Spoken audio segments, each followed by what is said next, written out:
Last night's game started on Friday and resumed after nearly 5 hours of rain delays, when the Rays scored the game's first run on Saturday en route to a 9-2 win. Now, less than 12 hours later, the two teams square off again, and Ubaldo Jimenez looks to get June off on the right foot for the Indians next on Sports Time Ohio.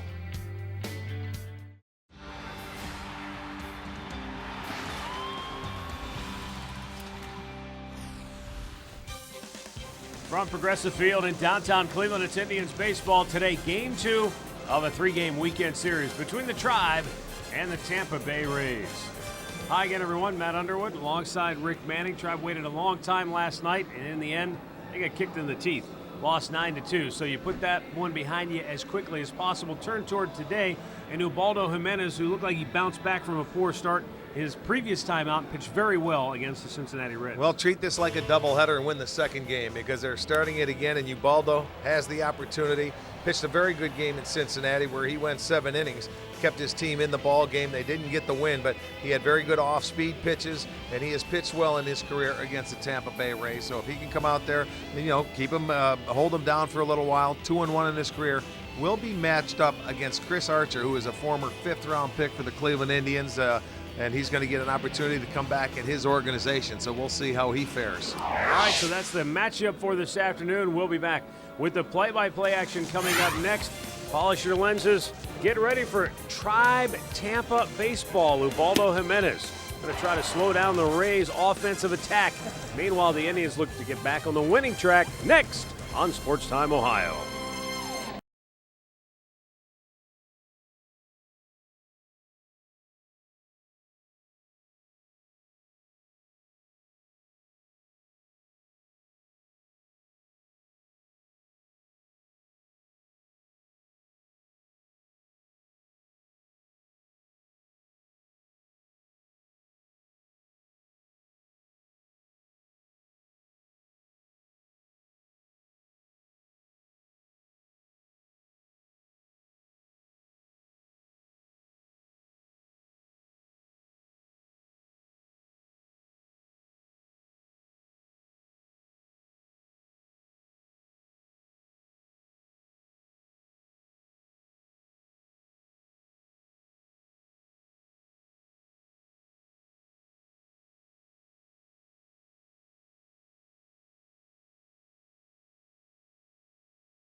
Now we welcome you into Progressive Field for Game 2 of this 3-game series. Tribe and the Rays, Tampa winning last night in the wee hours of the morning.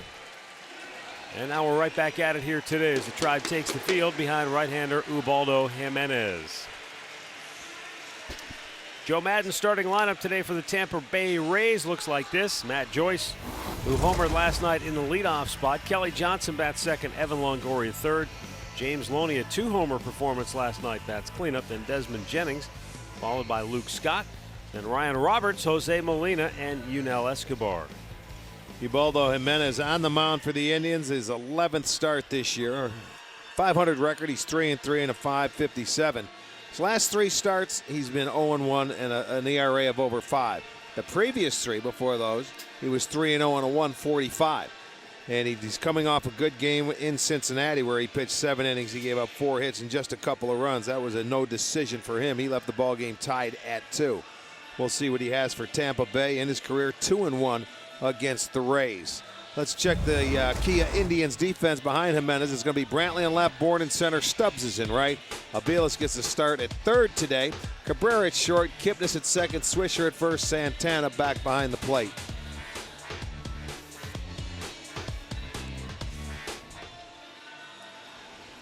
Brian Onora calling the balls and strikes. Bill Welke at first, Adrian Johnson at second, the crew chief Fielding Culbreth down at third.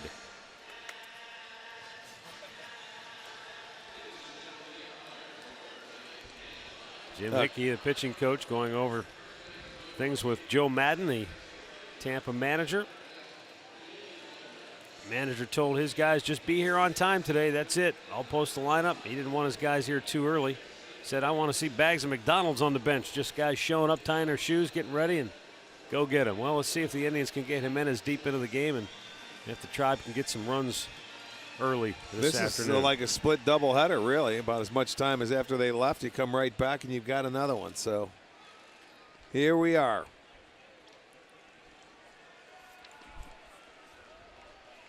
Matt Joyce steps in. 1 for 4 with the home run last night. And that homer ignited Tampa's 5-run inning following the final rain delay of the night.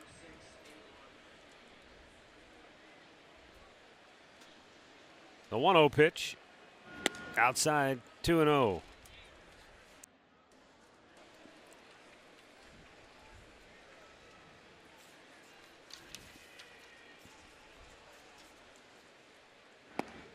There's a called strike. Jimenez did walk 4 his last time out, 1 shy of a season high. Other than that, he was dynamite against Cincinnati. Jimenez this year at home, he hasn't fared well. 1-3 record, an ERA of over 10. It was total opposite last year. He had a tough time on the road. Was better at home.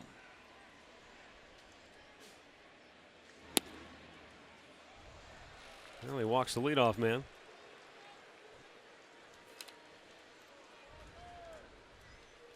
With more on Ubaldo Jimenez, here's Katie with him. Well, Matt, Ubaldo Jimenez started throwing a cutter about a week and a half ago, actually when Scott Kazmir did. His four-seam fastball, Mickey Callaway told me, has a tendency to run a lot. So the cutter gives him a pitch that doesn't leak back over the plate. And it's also something he can use on days when his fastball command just doesn't feel as sharp, guys. All right, thanks, Katie. Here's Kelly Johnson, 0 for 2 last night. He walked twice, struck out twice.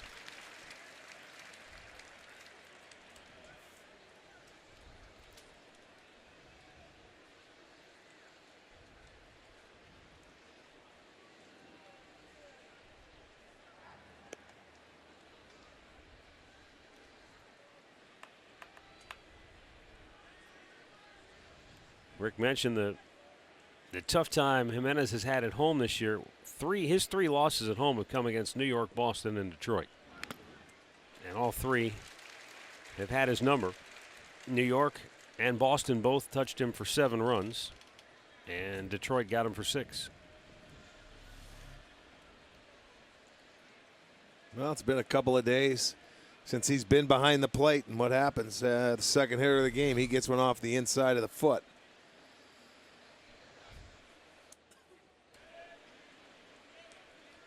he keeps exposing that leg, he's going to keep getting hit. Well, actually, he did expose the leg, but it looked like it got him in the foot, his right foot.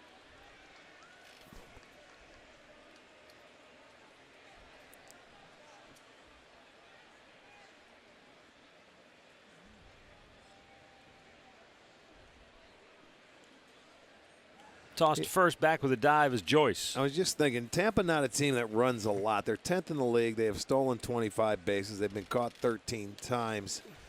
But I would think that maybe he would start him with Jimenez on the mound, and this is a guy you can run on. Here's a fly ball to center field. Michael Bourne has it measured and makes the catch, one away.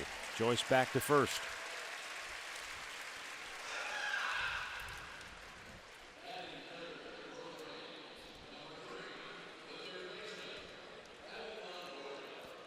Now Evan Longoria coming to the plate.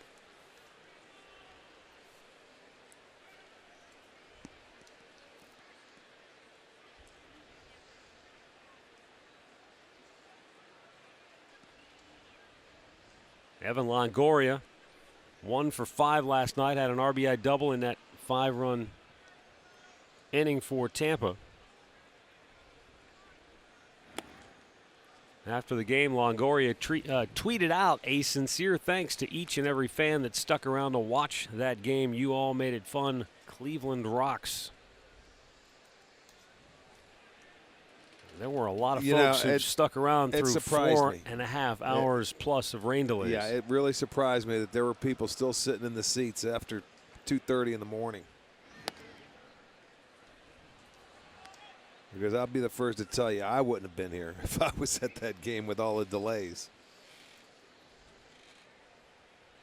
Way past your bedtime. But you were here. Well, I was talking in my sleep. You didn't hear me. I don't remember. 2-1 to count on Longoria.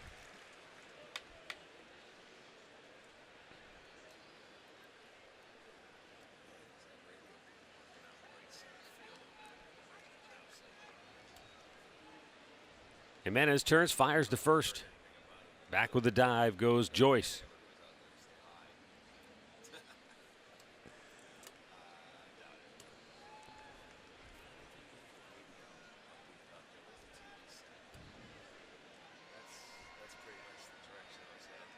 Two-1 is in for a strike. Longoria turned away as if he wanted to swing at it, but just couldn't pull the trigger. And on the other end, Joyce looked like he took a couple of steps towards second base, but then stopped. Maybe couldn't get a good footing. I don't know. Both players seem to be caught in between.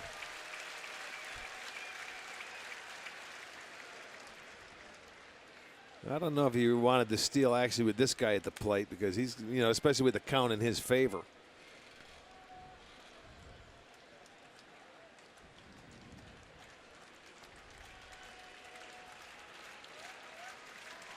There goes the runner. The 2-2 is hit high in the air.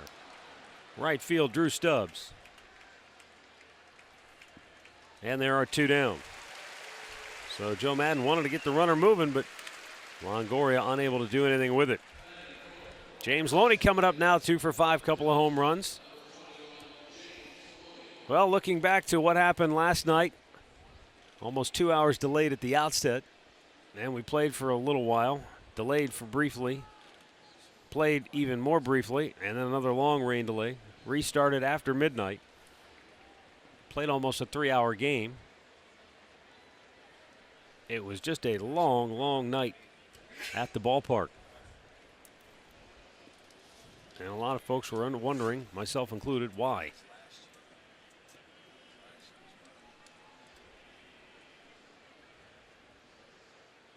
The Indians letting their fans know that there were a lot of different reasons, circumstances that led to last night's lengthy delays and sitting around waiting. One of the key elements going into play was the fact that looking for a future date down the road to make up a game without affecting the collective bargaining agreement was very difficult to do. So we waited and played, and Tampa won. Indians coming to bat.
Jason Kipnis is Dribble Cabrera, Nick Swisher, Jason Giambi, Carlos Santana, Michael Brantley, Micah Vilas, Drew Stubbs for Terry Francona.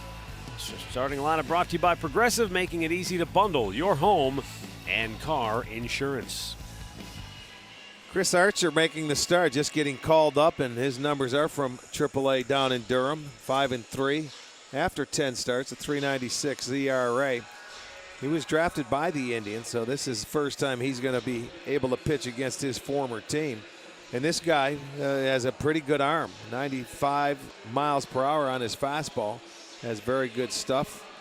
Well, we'll see it as the game goes on. Let's set the defense behind Archer today. It'll be Johnson in left, Jennings in center, Joyce in right. Longoria and Escobar on the left side. Roberts, Loney on the right side of the infield with Molina behind the plate.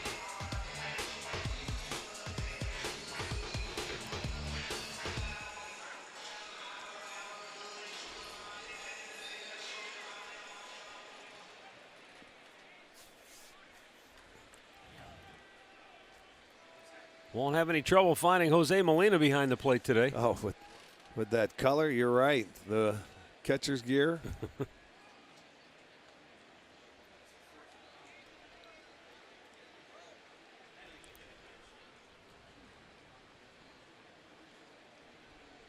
Chris Archer's first pitch of the ballgame is in there for a called strike. Archer, 24 years old.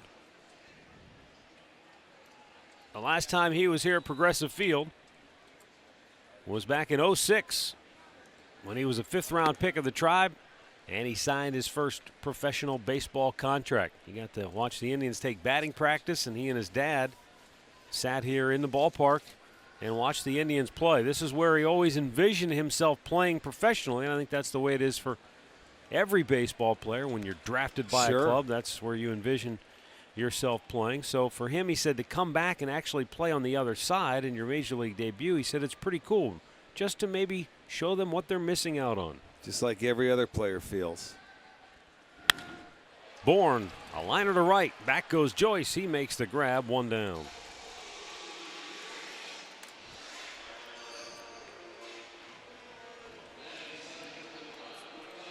Chris Archer is already the 4th member of the AAA Durham rotation to be called up. Jake Odorizzi, Alex Torres, Alex Colome, of which young Archer says that's pretty awesome, really. You know, you always know you need 7, 8 or so starting pitchers, and you do, during a season. But he said to think we've used this many already, and here it is the 1st of June, and to use them effectively, he said that's pretty cool.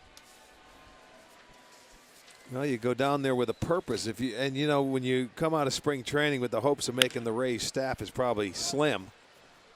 But you get down there, you get a work plan. If you have injuries and the big boy David Price is hurt, that happens. Well, the big thing for Chris Archer, he said, was that he had to work on the command of his fastball and utilizing his changeup and working on the running game. So he said those were all things that he worked on during his time at Durham.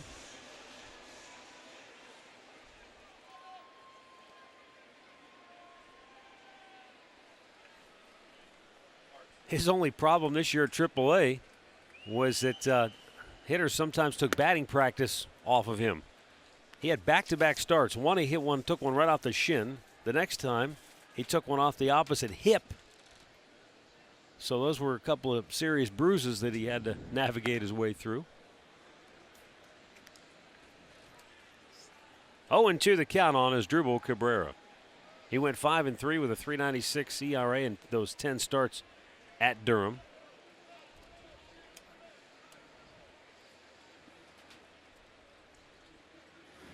Fastball runs outside.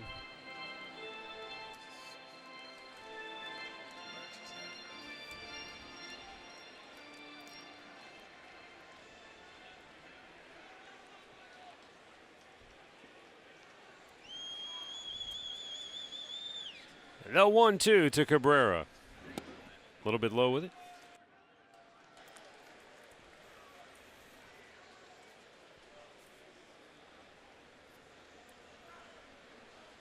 Crazy. The Indians on this homestand, it's only 3 games long thus far, but they've hit 158 with less than 2 outs and over 300 with 2 outs.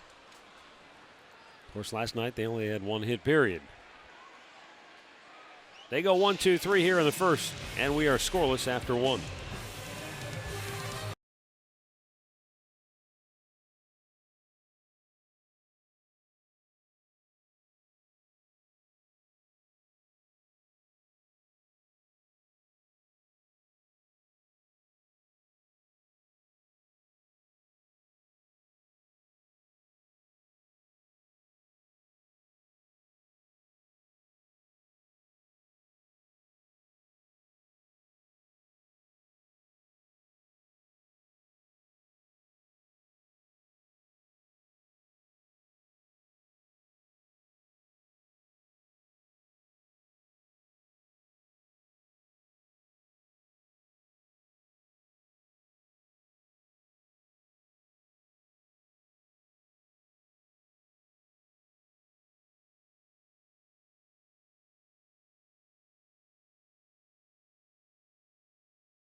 New premium McWrap. Try one today. And by Kia.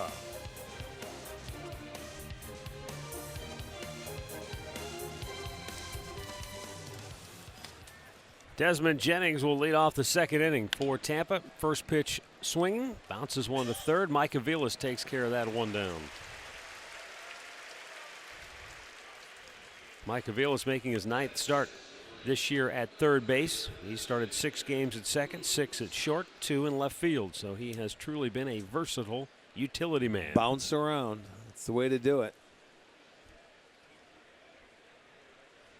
That's going to bring up Luke Scott as the Indians put on the old infield shift.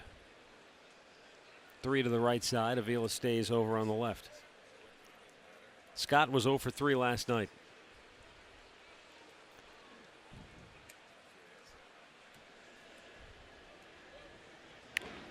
Going to beat the shift with a bunt. And a 1-out base runner around for Tampa here in the second.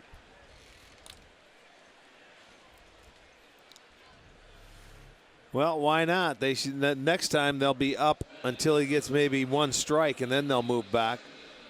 Ubaldo kicked it. He was going to go over there, so he's not going to make a play. I don't think he would have had a chance anyway. So an infield single, first hit of the ball game. 1 on, 1 out for Ryan Roberts.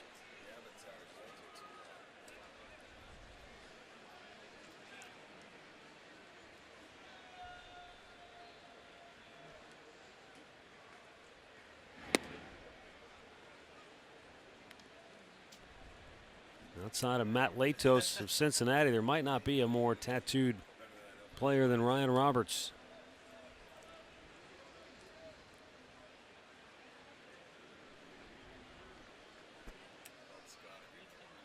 Runner goes. Chop to third. Aviles goes to second anyway. They get the force there. Throw to first too high. And the ball goes into the dugout. Well, I don't know if it slipped out of his hand, but the runner got down on him. And Aviles, he threw to second anyway. They get the lead runner. This happened to Kipnis again. And the runner is going to come up after his slide, and it affects the throw. See, he comes up. The same thing happened to Jason, if you remember, except the ball hit the screening, where a guy didn't slide at second base and he didn't go around. I'll tell you what, the runners better start getting down, and he's going to have to start throwing it at him. But this guy was already in a slide and coming back up, so Aviles did get the lead guy. And then there'll be an error on the throw.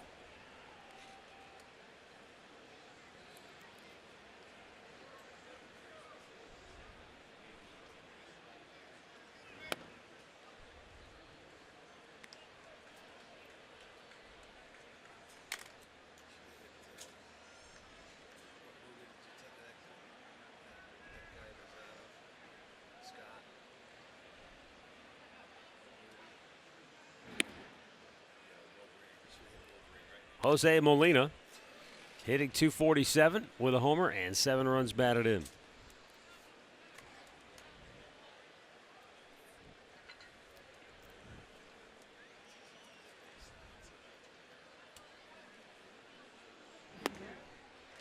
Two and one.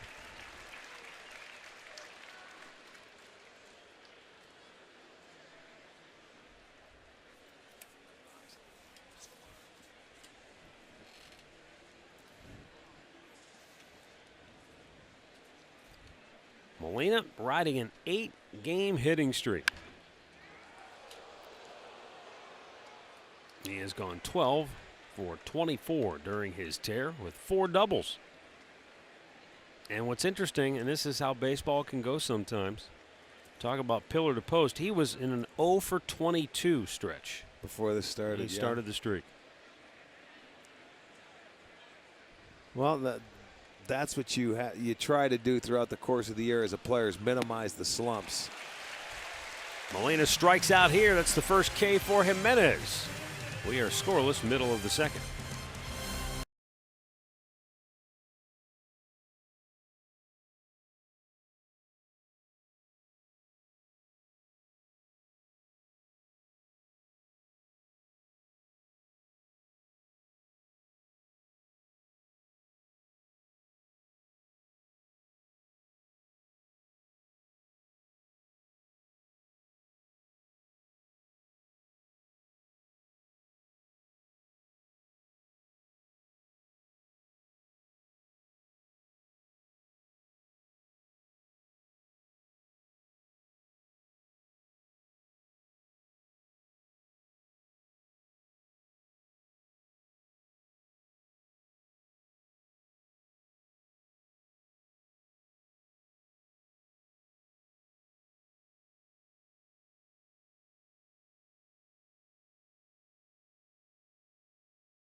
Right now on FoxSportsOhio.com, why Terry Francona appreciates managing in Cleveland.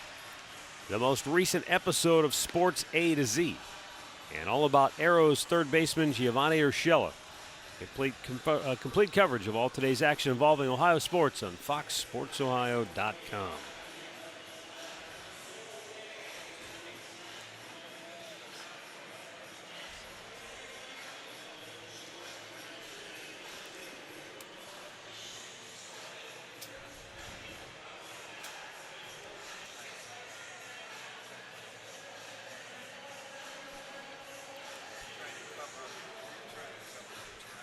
For the Tribe, Nick Swisher, Jason Giambi, and Carlos Santana duo.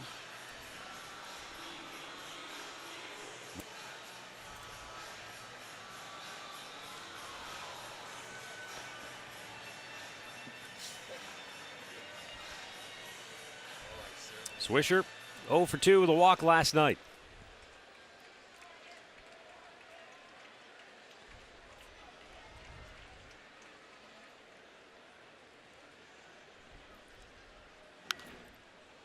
Fouled back out of play. Some professional athletes reach heights within their own profession that make them seem like they're not human. That they almost seemingly never make big mistakes, and no record is seemingly untouchable for them. But then every once in a while, they slip on the old proverbial banana peel, and you remember that they are, after all, in fact, human. Tiger Woods, the highest 9-hole score in his professional career. Today? 8 over 44 on the back 9 at Muirfield Village. Human. How about that, huh? There's hope for all of us. Well, not all of us. Well, he's I'd be thrilled with an 8 over 44. on that course. No kidding. No, I'm on any course. Well, I take it he'll be heading out after today then. I would think so. I don't have the whole score. Fouled back. He made the cut, Tommy? Oh, this is already third round because of the rain delay, and they're trying to catch up. Forgot what day it is.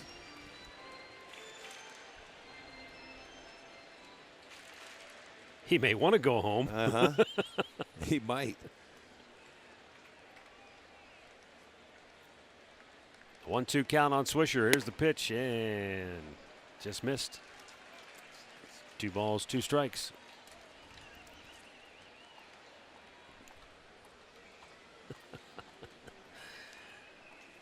Did you hear that? Yes, I What do you did. think of that? That's not bad for Murph. Yeah. That wasn't his line. Wasn't his That's why line. I was- He was retweeting. He stole someone's line. He gets the credit for it, though. He claimed that Tiger's problems were that he stayed up too late watching the game last night here on TV. That sounds like something Berto would say. Now the 2-2. Again, he just missed with it. Full count.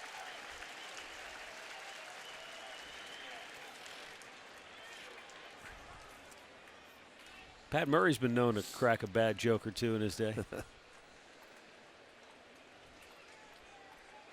He seems quiet today. Yeah, he is. A little subdued. 3-2 pitch. Fouled right back.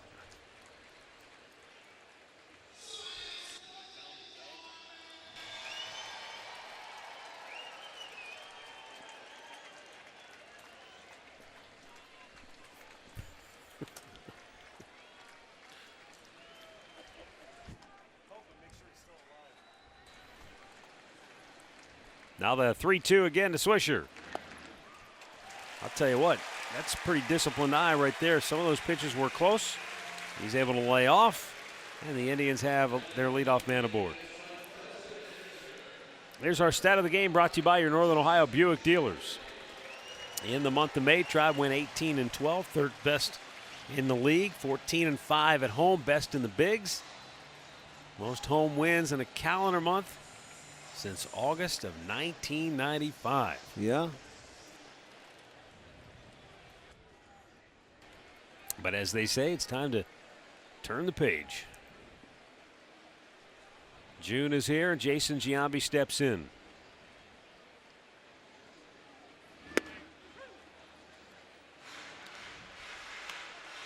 Teams have had 2 months to try to figure out their identity, get their rotations all worked out, the kinks. Now is when the races start to begin. Yeah. You start jockeying for position now. You get going.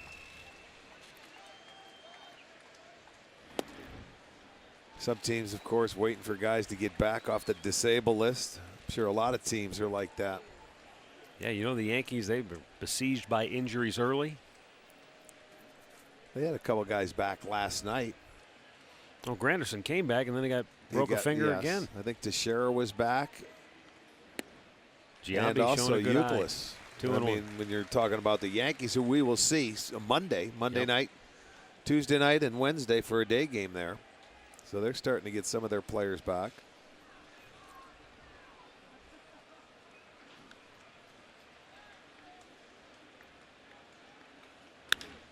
Giambi with a long fly ball, deep right, Joyce back, looking up, gone to Souvenir City. Jason Giambi's 5th home run of the year stakes the Tribe to a 2-0 lead here in the second. Joe Madden has probably seen more of those than he would care to admit. But Giambi strikes against Tampa here in the second. I'll tell you what, he speeds up the bat of Jason Giambi here with a changeup, and he didn't miss it. Jason smoked this ball. Look at up, out over the plate. Elevated, and he kept it back enough. Tell you what, the guy still got some very good power. And he continues after yesterday having off, comes right back in and hits a 2-run homer. So Tribe plays from in front. That was no cheapie. You are absolutely correct. Giambi getting a little shoulder rub from Jason Kipnis in the Tribe dugout as the Indians will play from in front here today.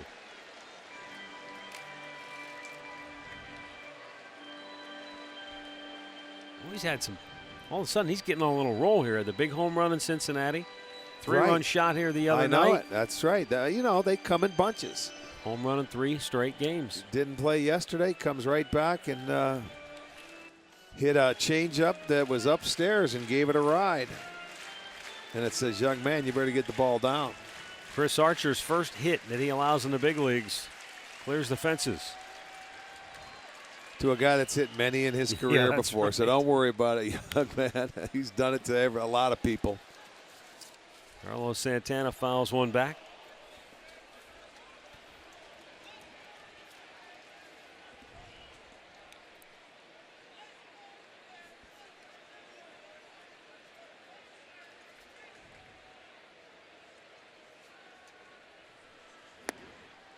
At the knees, a called strike. You know what, Rick? I think I misspoke.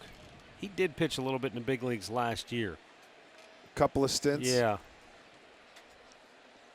First hit allowed this year, though, goes for the home run.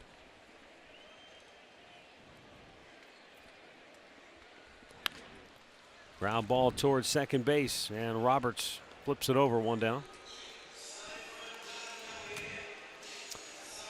MLB.com At Bat is the #1 source for live baseball everywhere you go. Available for iPhone, iPad, Android, and BlackBerry 10. At Bat delivers Indians baseball with live audio, pitch tracking, stats, news, and highlights. Text At Bat to 31826 or visit Indians.com. Talk about notches in the belt for a player like Jason Giambi. That's 279 different pitchers he has homered off in his career.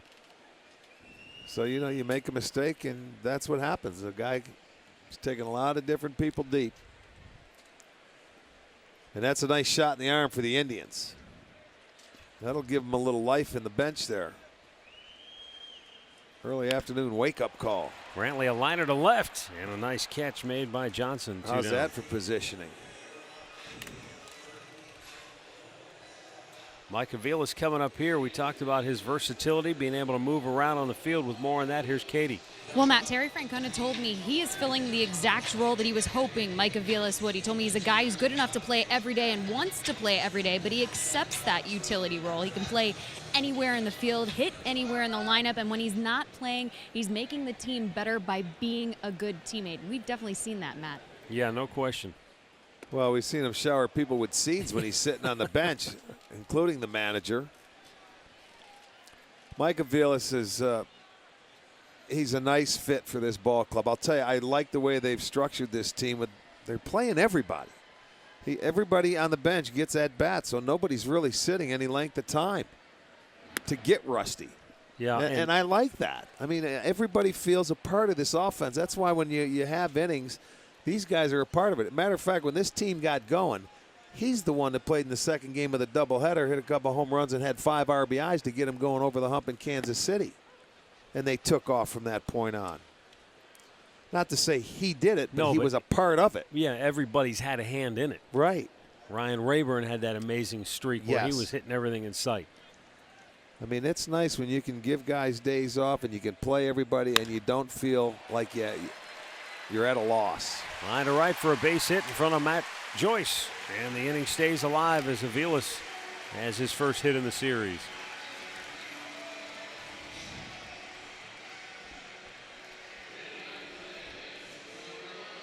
He tried to throw that ball by him inside. Avila searches the fastball, but he inside outs it, drops it in front of Joyce.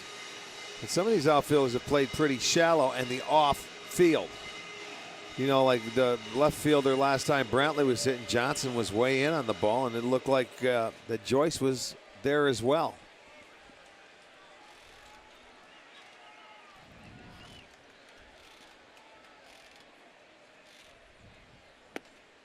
Drew Stubbs, swing and a miss.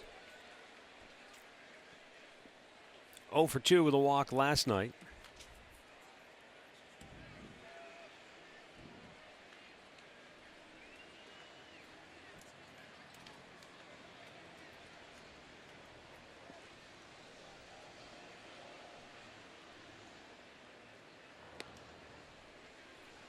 Archer of Tampa Bay made his major league debut last year against the Washington Nationals. And in that game, it's kind of interesting.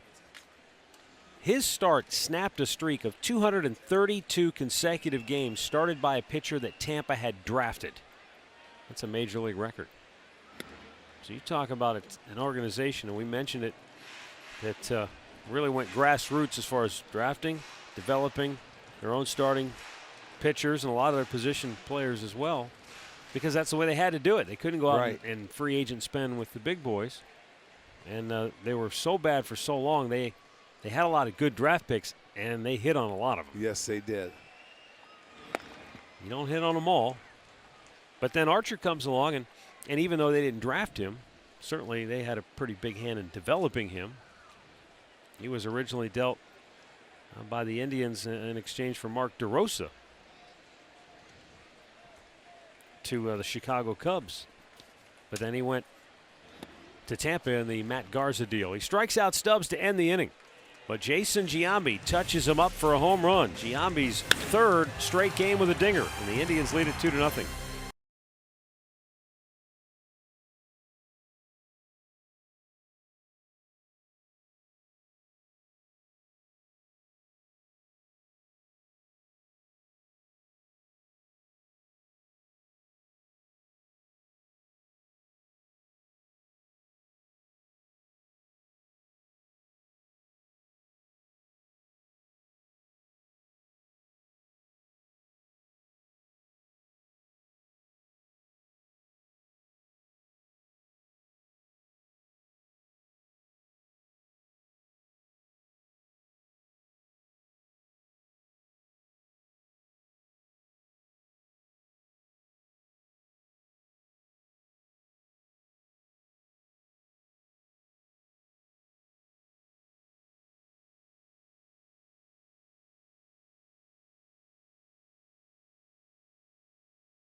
Tune for Miller Time later in today's game, brought to you by Miller Lite.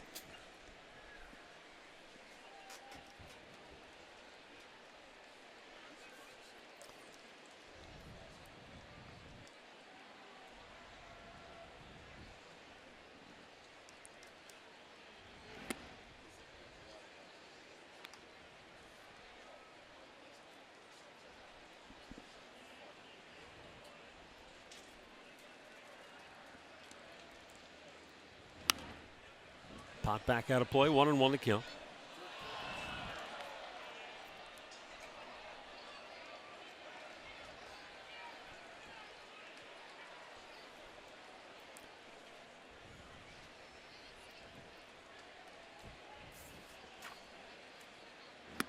upstairs ran it in a little bit as well. Here's a guy that they acquired in the offseason with Escobar. They knew he was a good shortstop defensively. They thought maybe probably he could hit a little better. But first time we saw him coming out of spring training, he was moved up in the lineup. Now he's down in the number 9 hole, probably to take some pressure off him. But defensively, this guy's slick fielding shortstop.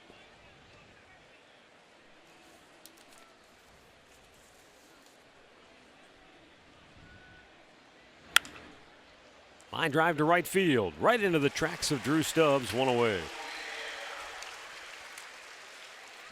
Here's our great clip of the game from last night. Corey Kluber, he was in the starting spot, and he was sharp at the outset, throwing a ton of strikes, mixing his pitches very well, but unfortunately for Corey and for Matt Moore, who was trying to go to 9-0, the rains wiped out their I'll tell you what, opportunities. 24 pitches, 17 strikes. It was a tease last night because they had 2 good starting pitches. I was looking forward to watching Kluber go up against Moore because Moore is outstanding. And that would have been a really good matchup because Kluber is getting better and better with every start. Fun to watch him pitch now. Good curveball, using his fastball more. Unfortunately, it was just too short. Joyce tried to hold up, but he went around. Speaking of getting better and better, the San Francisco Giants won the World Championship last year. Right. Do you know who the best hitter in baseball in the month of May was? Average in baseball. Just talking average in the month of May. Well, it might surprise you. Well, obviously it's going to be with the Giants. It is. It's not going to be that little left fielder they have, is it? Marco Scutaro. Okay. He hit .420 in the month of May. Well, he had a great playoff for him, huh? Isn't that something, though? I mean, the Giants are one of those teams. They don't have a ton of flashy stars or big name giant. You know, obviously Buster Posey's a star in his own right, but boy, they piece it together perfectly. Now, obviously, they got tremendous pitching, and that's but the it hasn't bedrock been for tremendous this year, though, to this point. Yeah, that's the thing, and they still keep on rolling there. But they're a game behind Arizona, though. Matt Joyce is called out on strikes. There are 2 down here in the 3rd inning. Our injury report today brought to you by Elk & Elk. Serious lawyers for serious injuries. Call 1-800-ELK-OHIO. In the National League, Steven Strasburg left Friday's start after just 2 innings. He strained a muscle in his right side, so he's going back to Washington to get examined. Nationals scheduled to visit Cleveland on June the 14th, 15th, and 16th. It's a weekend series, Father's Day weekend. Yeah, when we get home, that's right. We got Washington after a day off getting in from Texas.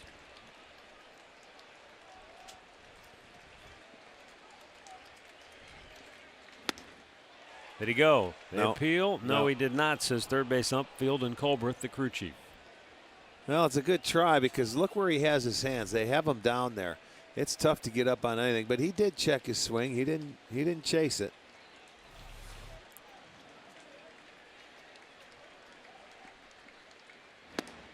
Up and away with it.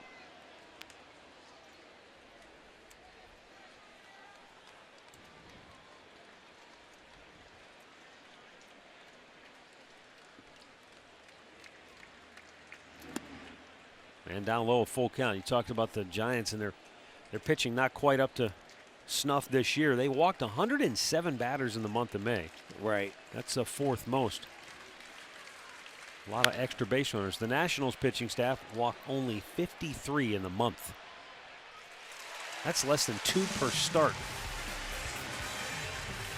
Rays go 1-2-3. It's 2-0 Cleveland.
And the Indians are providing a great way to get your group to Progressive Field this summer. For more information on how you can get on board the Indians Fan Express, call 216-420-HITS or log on to Indians.com.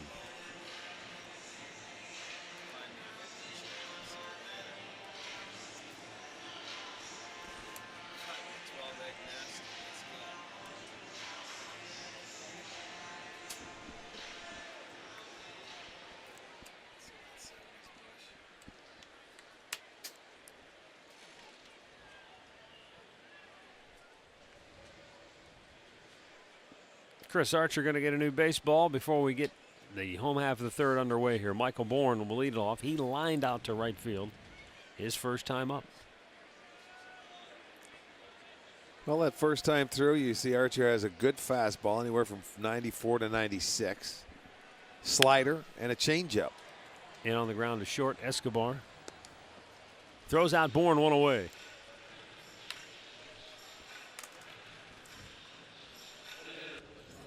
You know, from a fatigue factor, Arch, I'm not sure what's harder on the players. You know, last night where you're waiting around, you know, you were already started once, then you had to sit and wait 4.5 hours, get up and go, and you play till 3 o'clock in the morning. Or today. Yeah, coming right back. Where you're bouncing back on a few hours sleep. I'll tell you what's even tougher than that, maybe tomorrow. Because, you know, you just haven't had enough rest to adrenaline carries you for a while, and then all of a sudden it sets in, and, you know, we're heading out of town after tomorrow. Tomorrow could be a tough day. That's where you need that starter to hopefully keep you in a ball game. Giambi gave him a nice shot in the arm early with a 2-run home run. Good matchup tomorrow. Zach McAllister, Jeremy Hellickson.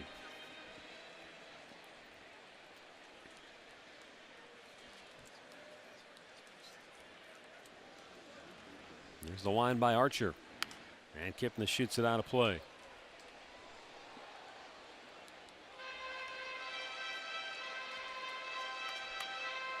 You know, days like that of yesterday, that happens once in a while in baseball, and you know both teams have to pay for it and go through it. Whether you're at home, you're on the road, it's no fun for anybody involved.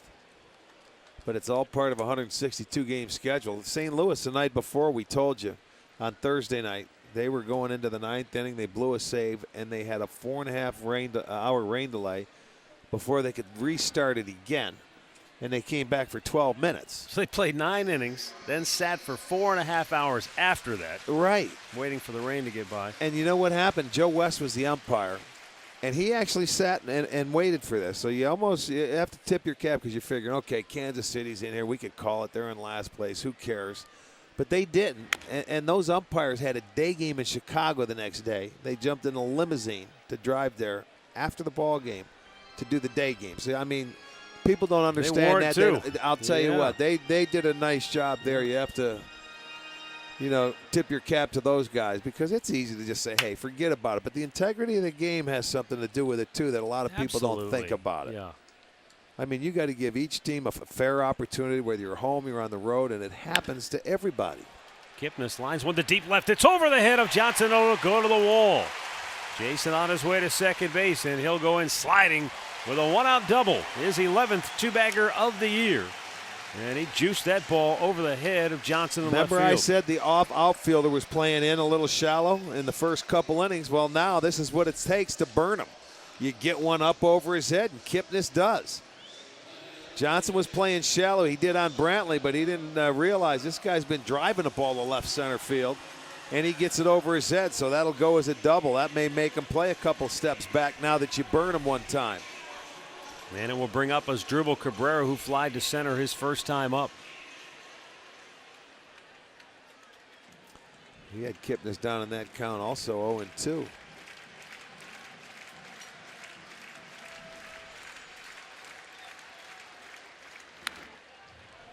Good rip by Asdrubal right back to the screen.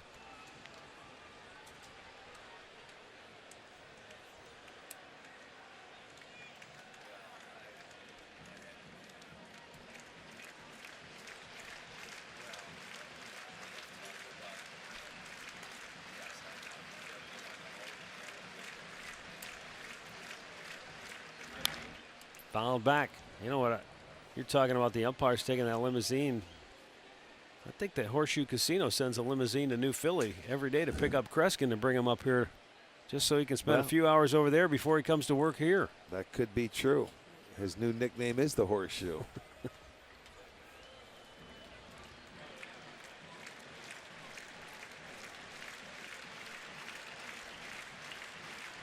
The 0-2. Chopped to first. Fielded cleanly by Loney. He'll touch the bag. Kipnis goes to third, 2 away. All right, we talked about the Washington Nationals coming into town when we return home. Well, they will be in June 14th and 15th, which is a Friday and Saturday. There will be a post-game fireworks show after both games. Friday is going to be set to the 67th Summer of Love, baby. And then Saturday, presented by Sugardale, is set to AC/DC. So come on out. You dropped down a little Craig Shoemaker there. Yeah. Summer of Love. The Love Doctor. You got it. Nick Swisher walked in, scored in the second ahead of the homer by Giambi.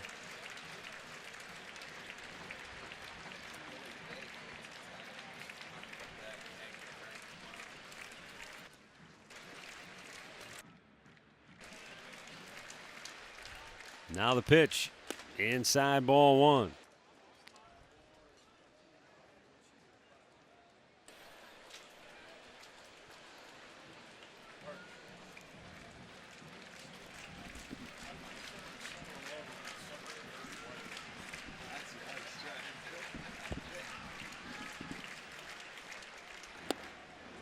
Couldn't hold up. 1-1.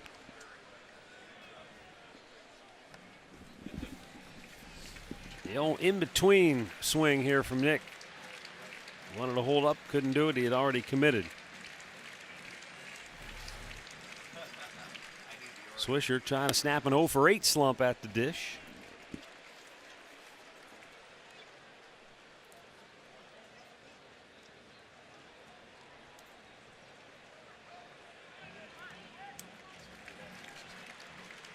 Jason Kipnis, who doubled with 1 out. At third, taking his lead down in foul territory. And Swisher pulls it foul. 2-2.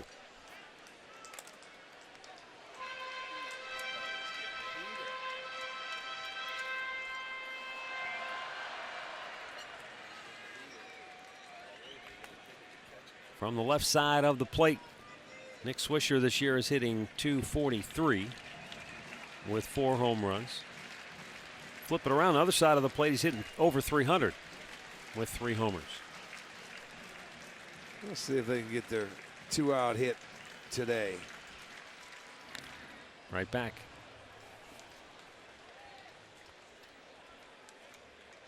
He was looking for that pitch on the 2-1. He ended up getting a changeup and might have helped him out, but fouled it off. And then that fastball there got a piece of it. That was a tough one.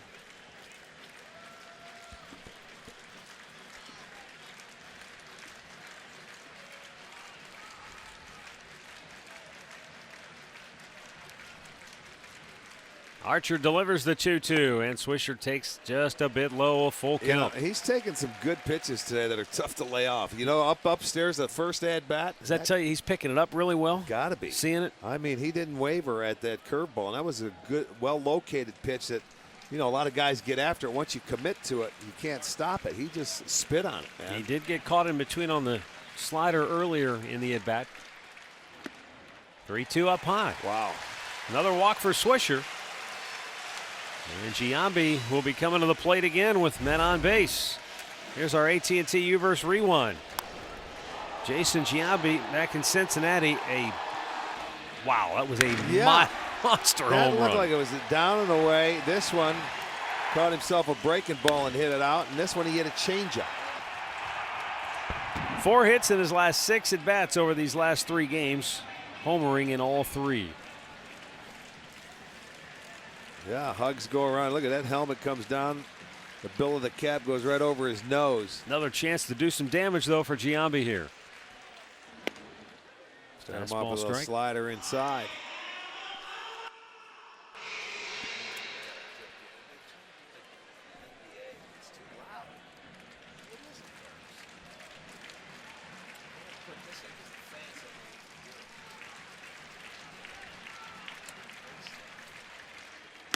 That's the fastball as it takes off up out of the zone. 1-1.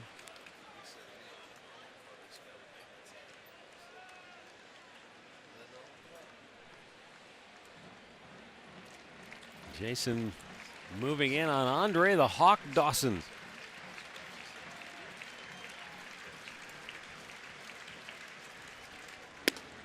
Inside, he missed 2-1. Doubled up with that fastball, and he's shown an explosive fastball at times, 98, 96, but a lot of times, as what we talked about earlier, commanding his fastball, not quite where he wants to be. When I come here, I think this gun is a little trumped up in this ballpark, to be honest with you. I think it's about 2 miles an hour fast. That he's 96 smooth. There's a base hit in the gap. That's going to score Kipnis. On his way to third is Swisher. And Jason Giambi has driven in all 3 for the Indians here today. Another 2-out RBI hit, and the Indians are on top 3-0. The red-hot Giambino. He goes down and got himself a fastball. This goes our McDonald's. I'm loving it. 2-out base hit. He got too much of the plate. Molina wanted it away. It stayed down, and he's a good low ball hitter. He just dropped ahead. So Giambi, he's doing all the damage today to this point. Driven in all 3, makes it a 3-0 game, and he is 2 for 2. Jim Hickey, the Tampa pitching coach, out to talk to the young starter Chris Archer, who has been victimized twice now by the veteran Giambi.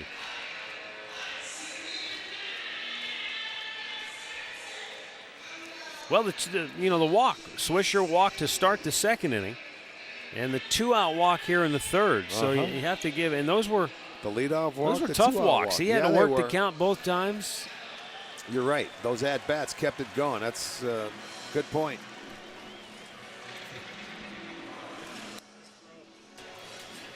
First, third with 2 down as Santana steps in. Grounded to second his first time up. Carlos 0 for 4 in the series. His batting average has dipped all the way down to 377. Or, excuse me, 277. He'll take the extra 100 if you want to give it to him. He was hitting close to 377. Well, you know what? Turn the page. May is over. He had a tough one. Offensively, defensively, move on. Strike call, and he doesn't like the call. That's what they start saying, in June, that month, when the weather starts warming up and getting hotter. So do good hitters. Carlos hit 389 to be exact in April. He was 20 for 100 in May. And he just drilled himself. I mean to tell you, he's been beating himself up at the plate, behind the plate. It doesn't matter. The other night, one off his kneecap when he was DHing. This one's got to be off the front leg. See if it gets the padding. Yes, it did hit at least the padding, I think. Yeah, seemed like it did. The inside part of it. But his balance at the plate, he's a guy we talk about always with a high leg kick. And right now, his leg kick, you try to eliminate that. Looks like he's not only got the leg kick, but almost at the height of that leg kick, a little bit of a tuck as well. That's what happens. Sometimes your body starts moving. You got to be great balance when you have a leg kick like that. And a lot of times, when you're struggling, you'd rather get that foot down earlier to get your hands through the zone. And right now, his timing with that kick, it's been a mess. And it's tough to get after because one time you get up and then one time his front shoulder can fly open, his body can start moving forward, and that knocks you off balance and it doesn't give you a good foundation to hit off of.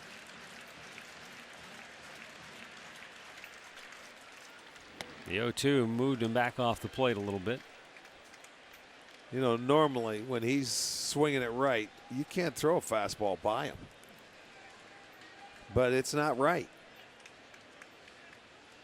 Nick Swisher's at third. Giambi is at first with 2 down. And the Tribe out in front 3-0.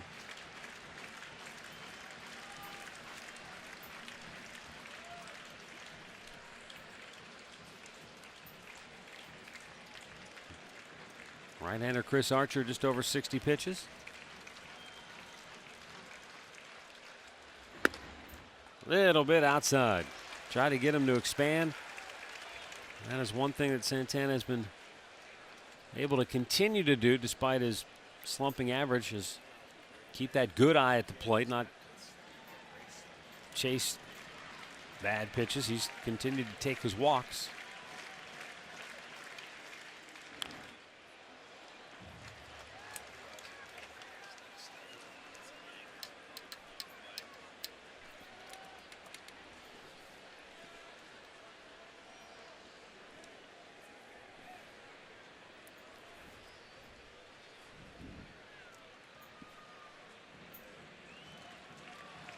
Santana's batted .333 with runners in scoring position on the year.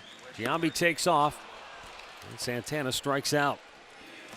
Second strikeout for Archer. Indians get another run as Jason Giambi is driven in 3 for the Indians.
Beautiful summer-like day. Not quite summer yet, but it's closing in on us. It has felt like the dead of summer, though, the last 3 days. Temperature in the 80s. Humid. Humidity. Right. Heavy rains last night. Heavy rains expected later this evening. Well, it can come later. Just let us finish tonight or today on Albert Bell Bobblehead Day. West saw them lined up, Arch. They were here early, lined up down the Rightfully street. so. They wanted to get those bobbleheads. First 10,000 fans in the gates got one. Evan Longoria fly to right his first time up. I saw Murph lined up this morning, too. Kind of odd. Well, I don't think he went home last night. He wanted one of those and got it. Longoria sends one high in the air, deep left center. Bourne makes the grab on the warning track. One away.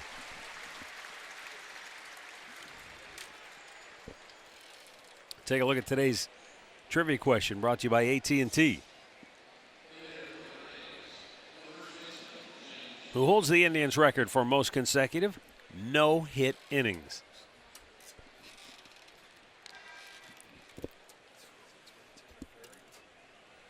We'll have the answer coming up later in the game.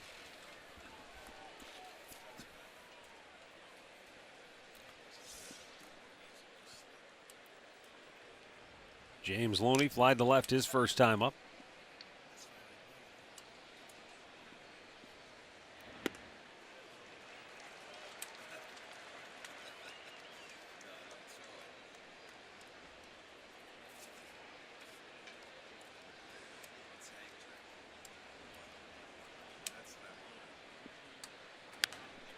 Fouled back out of play. Loney with a good night last night, a couple of home runs. He's having a nice year for the Rays. 14 doubles, 7 homers, 28 ribbies.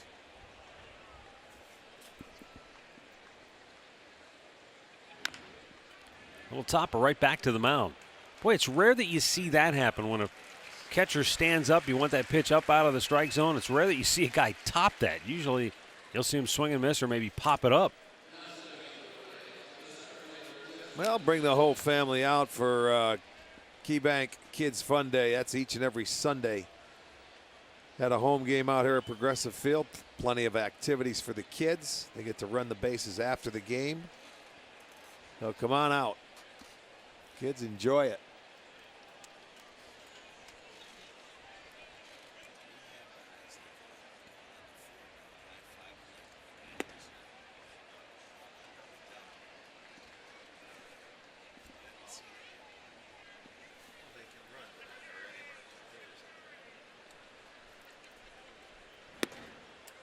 Strike called outside edge on Desmond Jennings.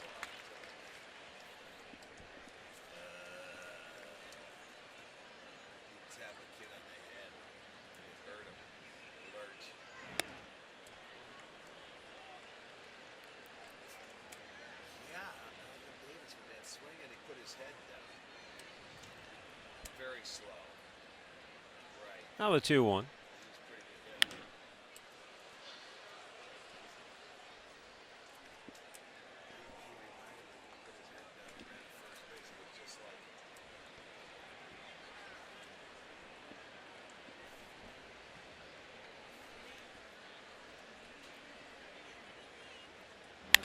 Grounded right at the shortstop, Cabrera.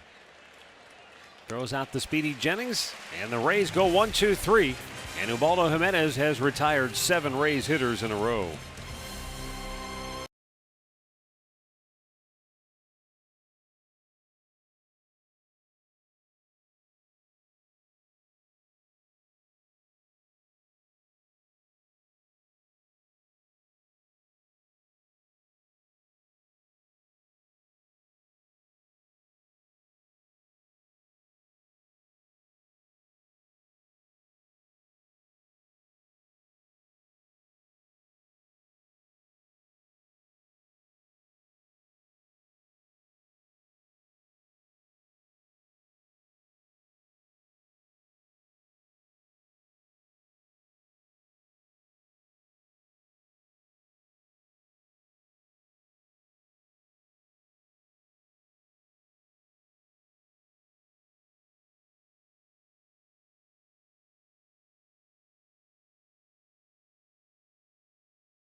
First of 4 replica jersey giveaways will take place Saturday, June 15th against the Washington Nats. First 10,000 fans will receive a jersey of Tribe's second baseman Jason Kipnis. Log on to Indians.com and get your tickets. The first of 4. Kipnis will be number 1, number 22 on your back.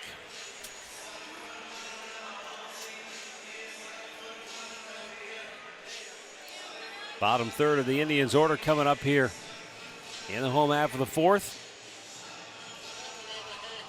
Michael Brantley, Mike Aviles, and Drew Stubbs due up.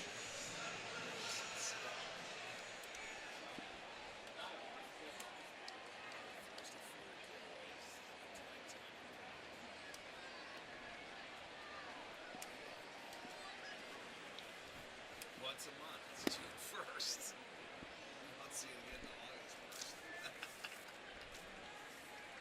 I am. That's how I am. I peak early. Start off slow and taper off.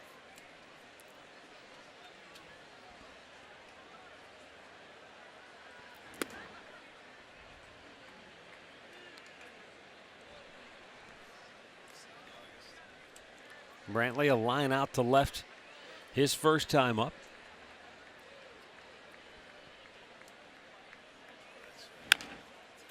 Slowly chopped to second base. 2 down, or 1 down, as Brantley's 0 for 2 on the day.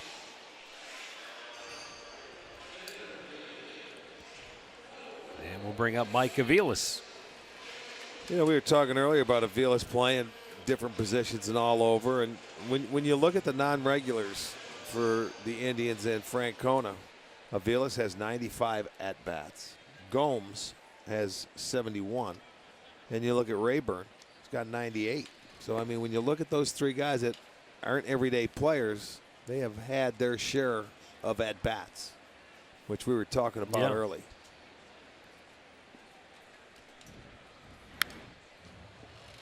You know, you think back to those 95 Indians Oh, God, those poor guys. It was tough for Mike Hargrove to find at bats for guys like they Wayne didn't get Kirby 'em. and You don't get them. Espinoza. You would. Yeah. Not when you had as many everyday players as they had.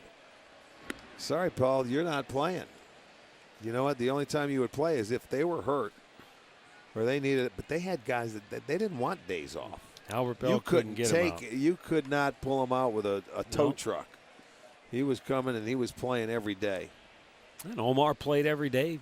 They all did. Baerga was an everyday guy. At that point, 95, Jim Thome was at third base. He was Sorrento playing was every at day. first. Yes, I'm telling you. Sorrento they or had Murray, guys. you had them at first. You had Espinosa, you had Kirby. Those guys would get an occasional, a bone thrown their way. Yeah, Ruben Amaro might steal an at bat here or there later in the year. But you're right, they just Kenny Lofton in center. Yeah, it was. well, and then when you think about it, who are you going to pinch hit? You going to pinch hit for one of those guys? No way, not going to happen. Now, when necessity, extra innings, things of that nature, right? Yeah, those guys could step in and do it. They did a terrific job. But what Francona has done here this year has really been fun to watch because he's almost made it more of like a National League roster the way he's been able to use his extra guys. The Indians would be a good National League team the way they play. I really do. And you know, so far so good playing against at least the Phillies and the Reds. 5-3 is their record. Stubbs was going to bunt his way aboard, but hit him in the box before he could get out for a foul ball.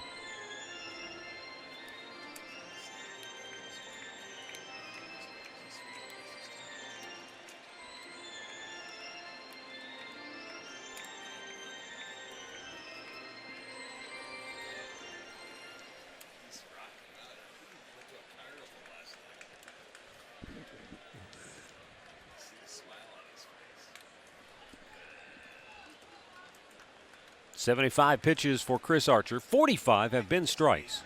And the breaking ball just flat out missed. Didn't have any snap to it.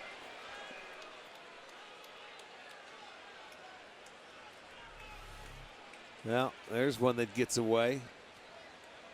And that's the way you turn. Just turn inside, following the baseball where it's coming in. Turn away from it.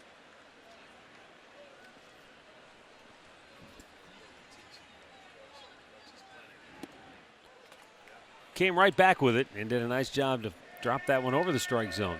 1-2 the count now.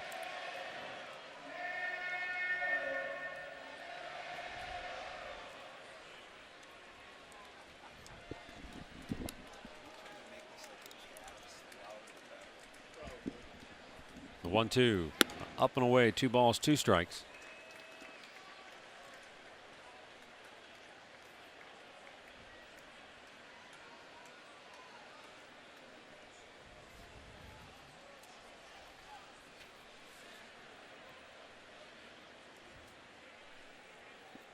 Avila's taking his modest lead at first. And now draws a throw.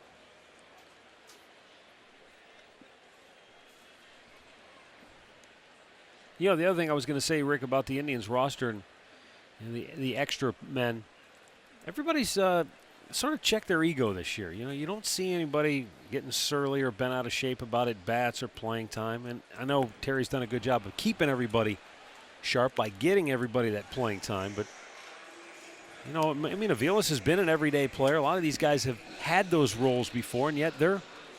You know, that comes from the players. The players on this team are controlling their own clubhouse. And Terry does his job. I mean, they all do their own thing, but the players have to patrol their little clubhouse, man. They got to take care of it.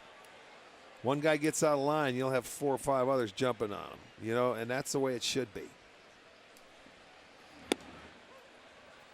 But you have, you know, guys, there's a lot of new faces there. So it's going to take a little while for them to get to know each other. And once this season started, that you have to go through the trials, tribulations of the year and the day in and the day out business. I like the fact that Rayburn was all over Michael Bourne the other day I don't know if it was MLB Network. They were doing their rankings, player rankings, and Bourne had dropped to like 8th best in center fielders, and Rayburn said that's because you messed up that ball the other night when you had the ball and it flipped out of your glove, went for a home run. You gave up a home run instead of catching the ball. Beautiful. Go down to second. Aviles has a steal. His 4th of the year. But that's the kind of good-natured kidding. You and I couldn't get away with that in that clubhouse. We get poked in the eye, but those guys hoot on each other, and it keeps everybody loose. That's the way it should humble. be done. And that was a good pitch to throw on. So Aviles steals the base. Good time to run, 2 outs. Now Bourne has a chance to drive him in. And that's the chance you take stealing the base with your leadoff hitter up. If he's thrown out, now Bourne comes back the next inning and leads off. If you steal the base, now, Michael, you get a base hit, you add on to a 3-0 lead.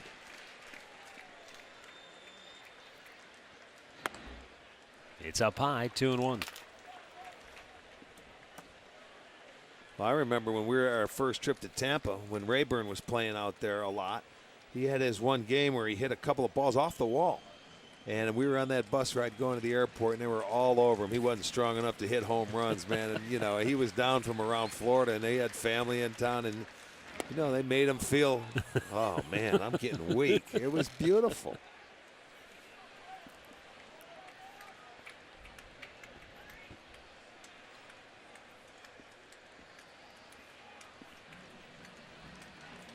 Right now, Rayburn pulling for his teammate Michael Bourne to come up with another big 2-out hit. The 2-2 strikes him out to end the inning. 4 complete. It's the Indians 3 and the Rays nothing.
Is brought to you by the wireless receiver only from AT&T Uverse. Rethink possible.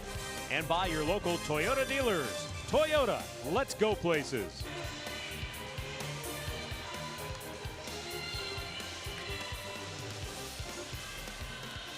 Tribe with a 3-0 lead as we go to the 5th inning. And for Tampa, Luke Scott, Ryan Robertson, Jose Molina are due up against Ubaldo Jimenez, who has made 50 pitches through the first 4 frames. Ubaldo walked the first hitter he faced. He gave up a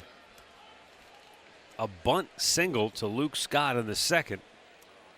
And that's been it. He has struck out a pair. There was one misfire on a potential double play ball defensively, but other than that, he's been free and easy and cruising right along. And Scott, with that bunt single, he's not a guy that bunts, but the Indians had the shift on, and Aviles was playing over towards second base, so they were just saying, here, take it. Well, there you and go. Until he gets a strike, he's going to stay where he is at right now. Santana, the same thing happened to him. Was it in Cincinnati or Boston or one of those places? Now he'll go back. Let's see if he goes back to the shortstop position on the foul ball. or he's going to wait till he gets 2 strikes.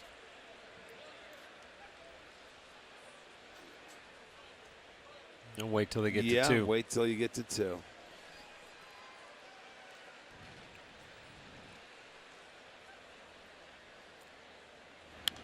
Fouled right back. There he goes.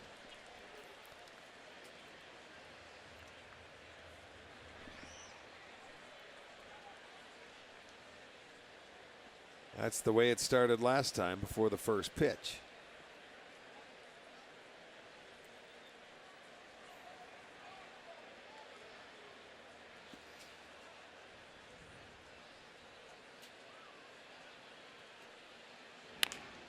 Chop foul, first base side. And the count stays 2-2 on Luke Scott.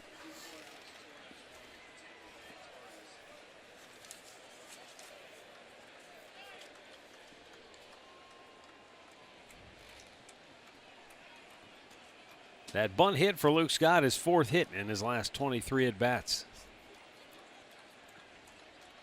3 of those 4 hits came Tuesday against Miami. Strikes out here. 3rd strikeout for Jimenez.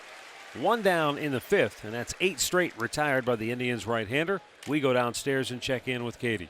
Well, Matt, Ubaldo Jimenez has really been working hard on his extension and his follow-through. There's times when he ends in a position where his shoulders are squared up, kind of facing home plate, instead of leading with his front shoulder. It's really key for him to do that, because when he doesn't get that extension, he not only loses angle on his fastball, but he also loses his command. There you go. She's got it ironed out, doesn't she? She giving lessons anytime soon? I think tonight from 5 to 7. We just got to find out where. 1-0 pitch.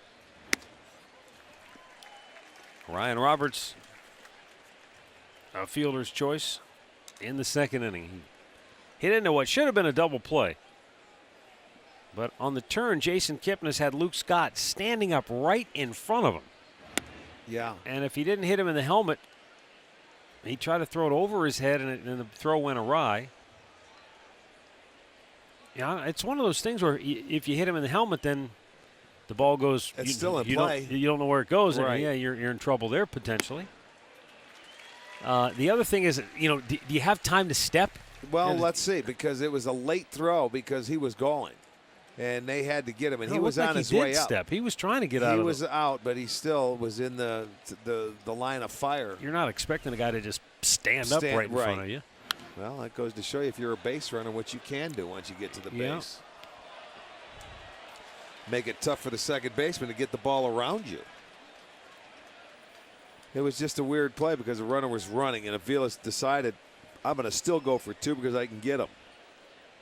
A good play on his part. It's just a tough play on Kipnis because Scott ended up standing up in his way. Swing and a miss. Roberts goes fishing. Back-to-back strikeouts here in the 5th, 2 down.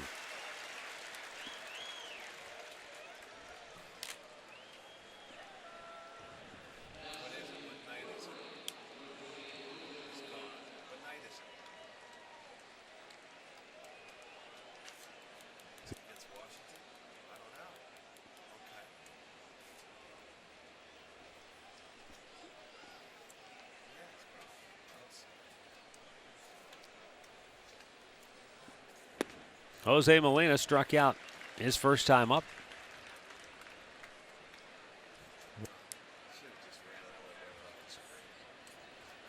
Now, we mentioned earlier the Indians heading out on a long roadie after tomorrow's series finale. And then they'll come home to take on the Washington Nationals Father's Day weekend. Boy, another good inning for Ubaldo Jimenez. That's 10 straight set down by the Indians right-hander.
Indians with a 3-0 lead. We're going to the bottom of the 5th inning.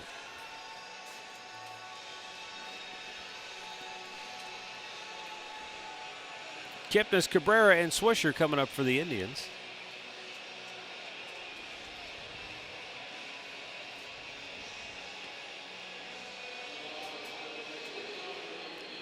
Let's go back to the Hyundai Studios right now and get an in-game update from Al Pulaski. Hey, Matt. Hey, Rick. Let's go to Minnesota. The only other game this afternoon in the American League. Seattle with a couple of runs in the first inning on back-to-back homers by Bay and Seager. Here, Kyle Seager hits his 7th, put him ahead 2-0. It's now 2-1. Aaron Harang on the hill for Seattle in the 5th inning at Target Field. Matt? All right, thanks, Al. Here is Jason Kipnis leading off the bottom of the 5th for the Tribe. He doubled over the head of left fielder Kelly Johnson his last time up. Johnson playing a little bit deeper this time around. Yes, indeed. You get him once. That's all it takes when you're playing out there. There's nothing wrong with playing shallow until you get burned. Or unless it's later in the game and you have a guy on base and you don't want that to happen.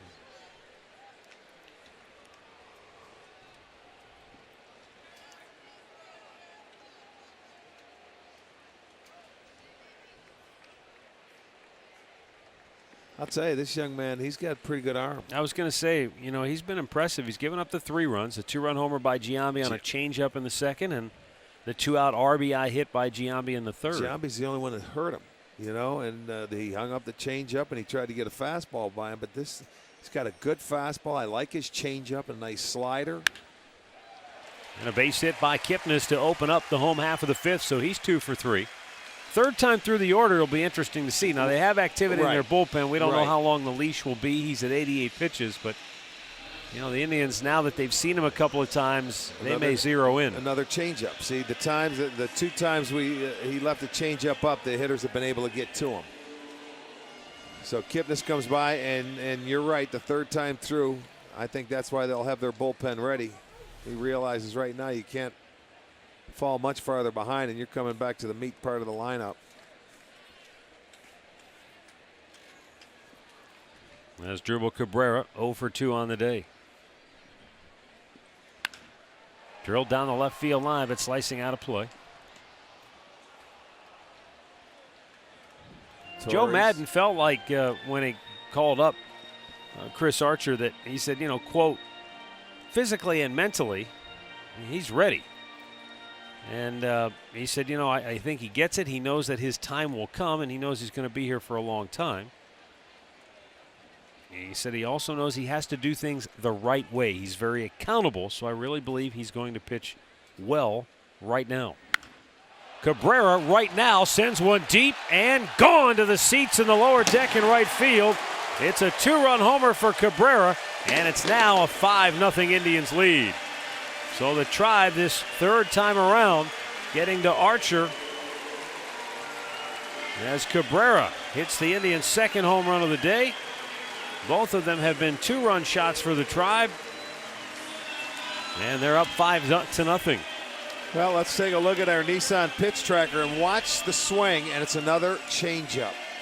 Boy, another one upstairs. So he has been hurt on his changeup today. It's not that you quit throwing it, you just have to locate it better. Cabrera beats him with the changeup, another 2-run home run. They make it a 5-0 ball game, and for Cabrera, his 5th homer.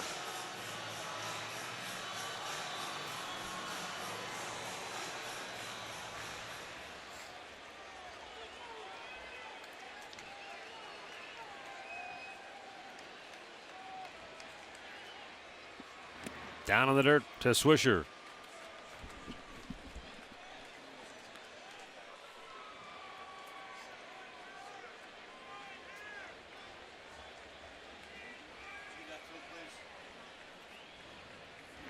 Up and away.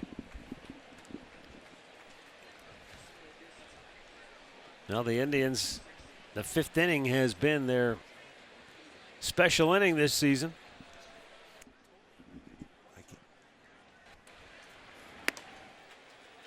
Tribe has outscored the opposition 52-19 in this 5th inning.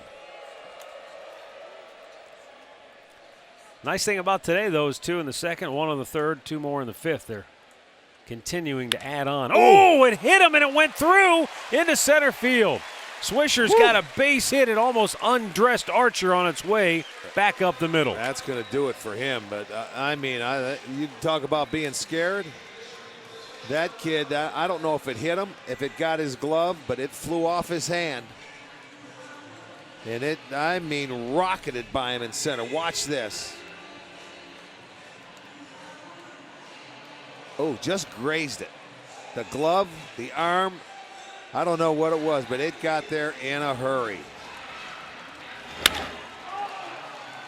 Wow. Lucky. Well, Chris Archer's start here against the team that drafted him ends in the 5th inning. And he's on the short end of a 5-0 score. Today's Cleveland Clinic call to the bullpen. Left-hander coming on when we come back.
Five-zip, Indians on top. Bottom of the 5th inning, and they've knocked Chris Archer from the ball game. So it's Alex Torres. Just called up. He'll make his 3rd appearance on the year, and he'll be facing Jason Giambi. So a lefty-lefty matchup here.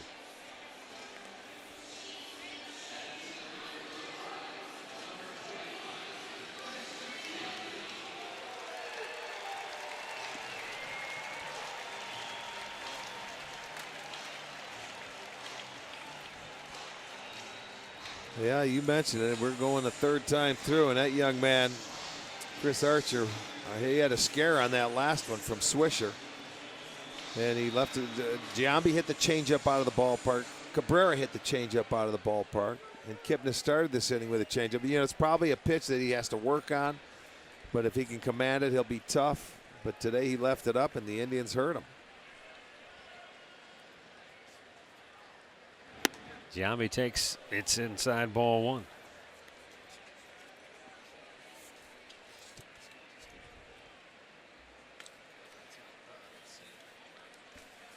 Jason is just 1 for 7 on the year against lefties.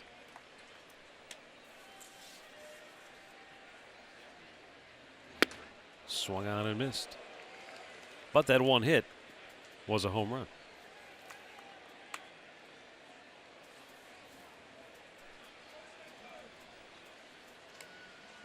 That's getting hot in a hurry.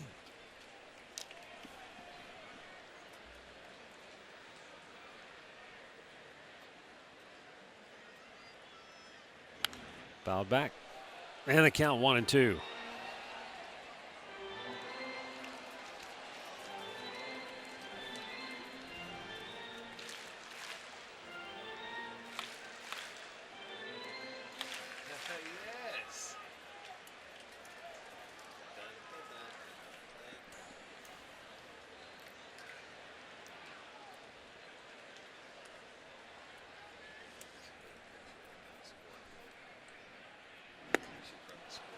Giambi strikes out. One down here in the 5th. Here's our game recap brought to you by your Northern Ohio Toyota dealers. Jason Giambi with a 2-run homer in the 2nd inning. Gave the Indians a 2-0 lead. Then he drove in a run with a 2-out RBI knock in the 3rd to make it 3-zip. And then here in the 5th is Drupal Cabrera. Liftoff, 2-run smash, 5-0 Indians.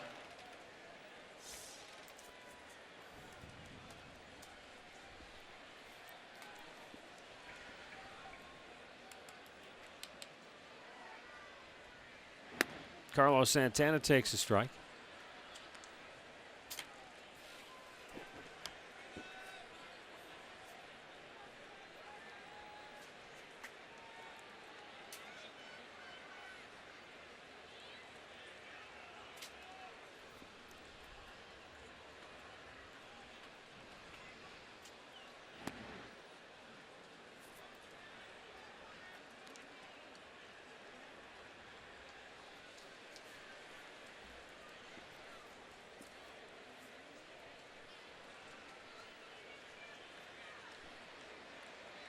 Torres shakes him off a couple of times. Now the 1-1. Now 1 ball and 2 strikes.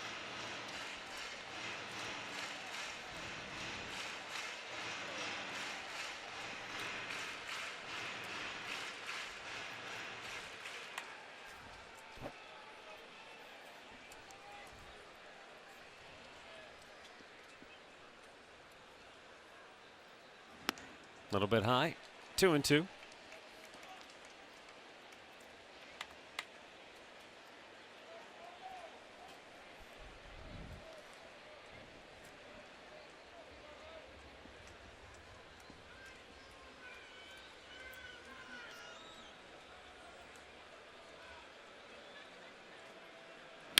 Santana juices one to left, but it's right in the tracks of Kelly Johnson. 2 down.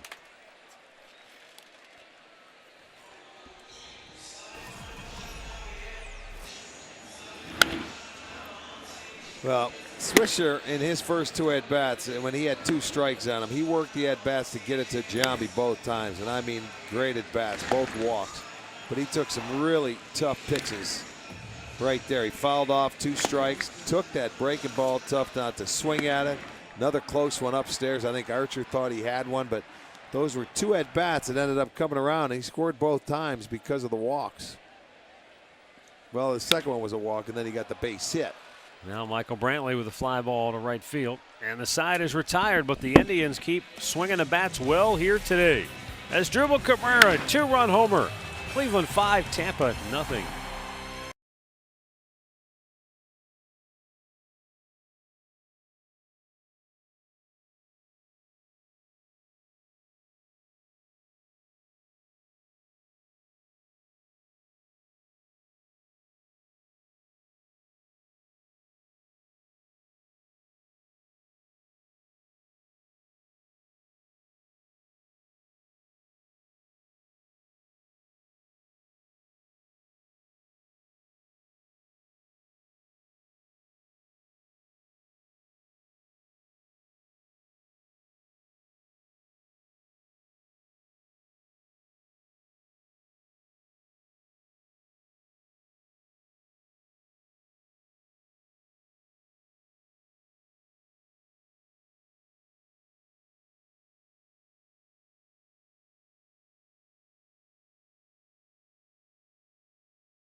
Baseball night in America returns tonight as David Ortiz and the Red Sox head to New York.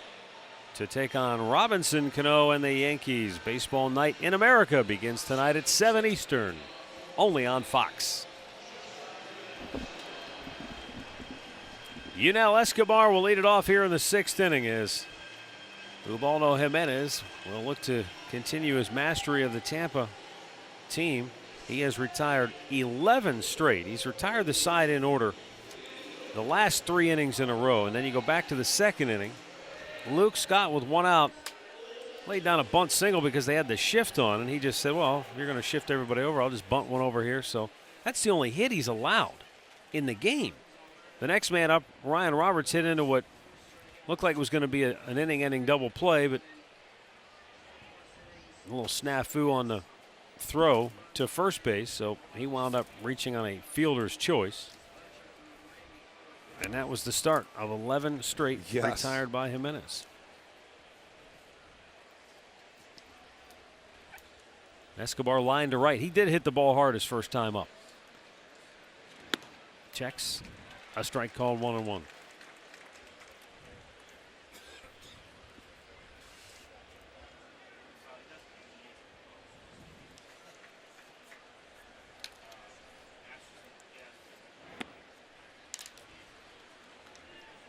Two and 1 to count with Matt Joyce to follow. Then Kelly Johnson here in the 6th for Tampa.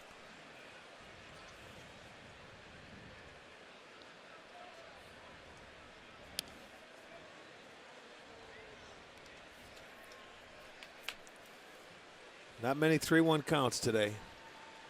He's usually been pitching from in front.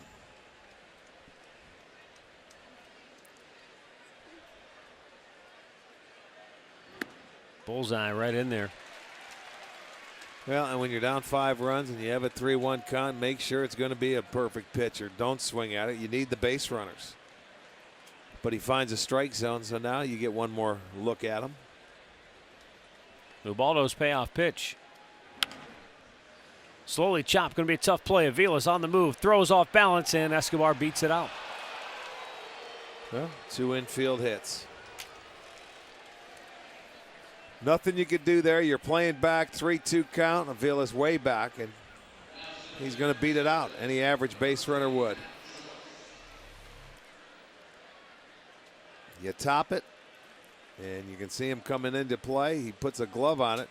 I think a lot of guys now, maybe if you're playing every day, would have tried it with the bare hand, but he's not been playing there every day, so you might as well, you got to make sure you pick it up with the glove, field it, and throw it. Nothing you can do. That brings up Matt Joyce, who has walked and struck out.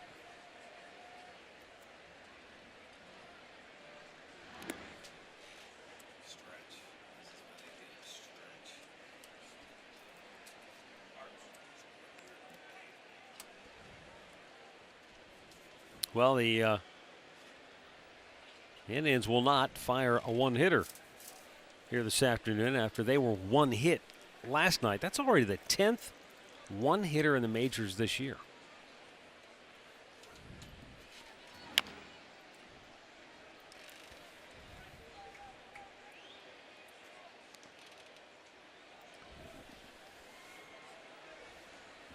What do we have? We have 1 no-hitter?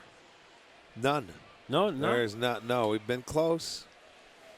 We had some guys going into the 9th inning, I think 3 times. Yeah. Started from the 2nd game of the season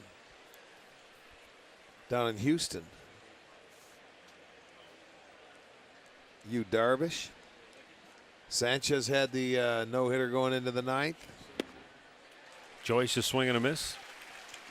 That's interesting then. We've had 10 one-hitters, but not a single no-no yet. And then the kid from St. Louis give up the hit to start the game and then retired 27 straight after that. Shelby Miller.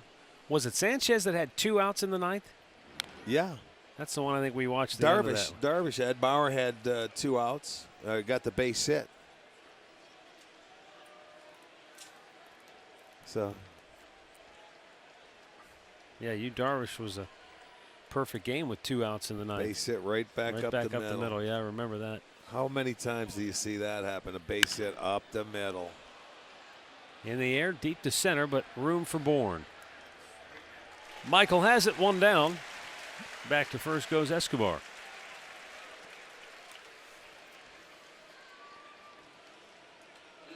our Firestone Complete Auto Care Extra Mile Index.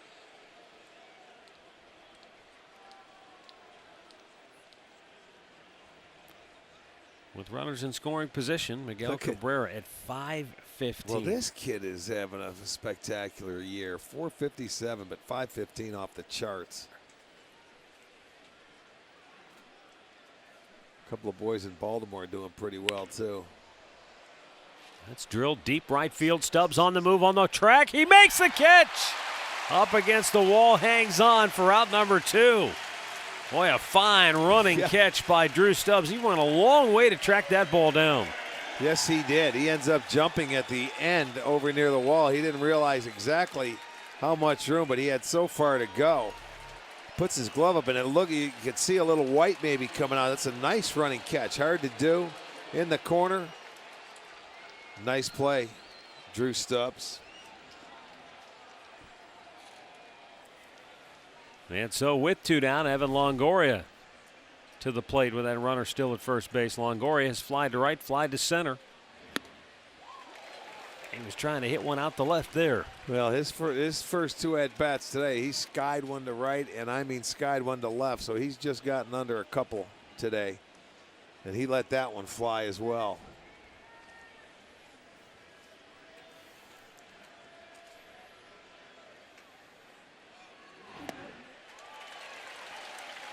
Nothing into the count.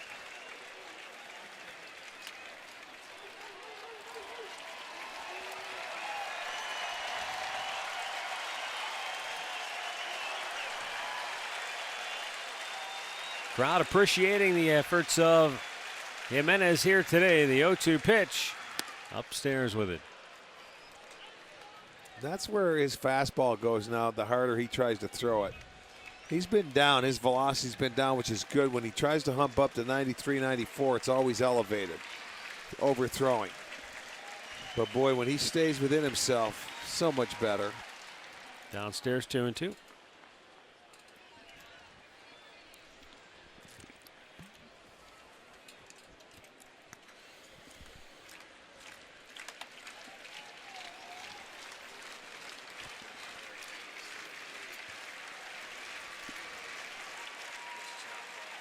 Jimenez 1 strike away from his 6th shutout inning of the afternoon.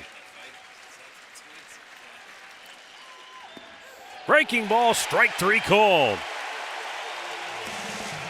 Longoria out looking. And we'll head to the bottom of the 6th with the Tribe in command, 5-0.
All the play-by-play action at 7:30 on Fox Sports Ohio.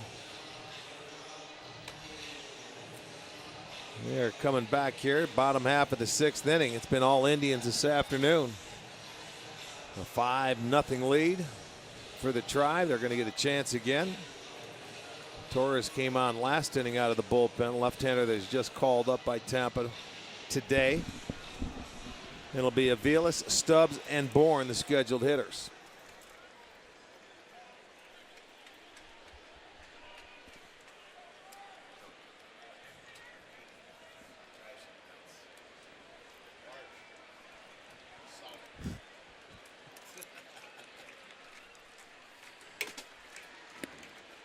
And Mike Aviles takes a strike. He has singled, walked, stolen a base today.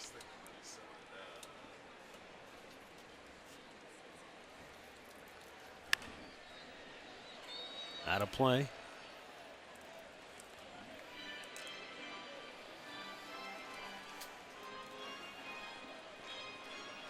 Tribe and the Tampa Bay Rays will finish up the series tomorrow afternoon, a 1 o'clock game.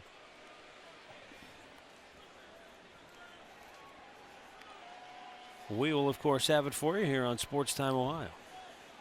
And then it's on the road again. 3-city trip. That's right, Willie. 3 in New York, on the road again. 3 in New York, 3 in Detroit, and 3 in Texas. And it's back home for the Nationals to some interleague play. They were here a couple of years ago. I remember it was for the second start of maybe 3 years ago. Oh, yeah. Fair ball. Down the line it goes. Aviles on his way to second base, and now a fan reached over and grabbed it apparently. Or it got hung up by somebody. Oh, it went down inside the tarp. Well, as much as that's been rolled in and out in the last couple of days, it doesn't surprise me. Ground rule double. It's looking for a place to hide. A lot of moisture in there for that ball. It could stop and get a drink. Goes right in. Watch it go right into the corner. Fair ball, kept it inside and disappears. Ball boy didn't even have to move down there. Where's that security?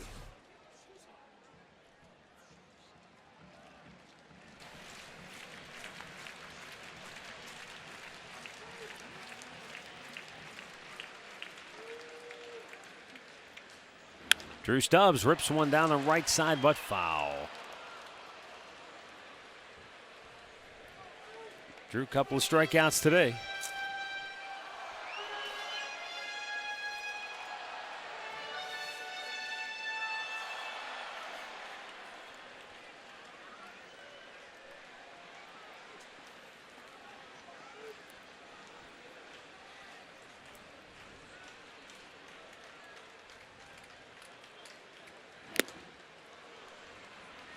No balls and 2 strikes.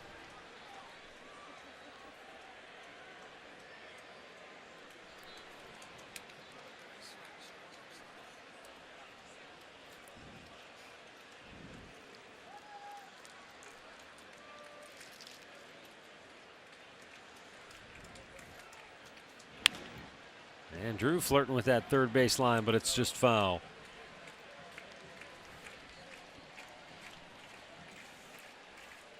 I mentioned it last night. Everybody in the Central Division lost last night. Yeah. So no ground gained or lost. The Indians still a half game back of Detroit. Tigers have lost 4 in a row.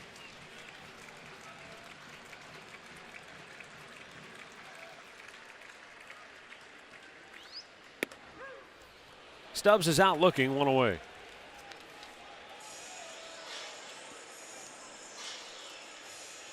Well, the Tribe will take on the Nationals when we return home from the road trip. And on Friday night when we come back, it's going to be Dollar Dog Night, plus a post-game fireworks set to the 1967 Summer of Love. So get your tickets at Indians.com.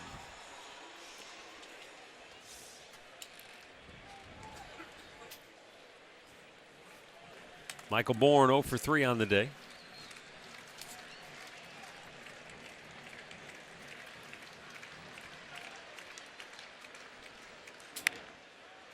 Chopper to first. 2 away. Aviles moves to third. The Tigers, by the way, are in action later today against the Baltimore Orioles in Maryland. White Sox have lost 4 straight. They're 4 games back of the Indians in 3rd place. Then the Twins, then the Royals.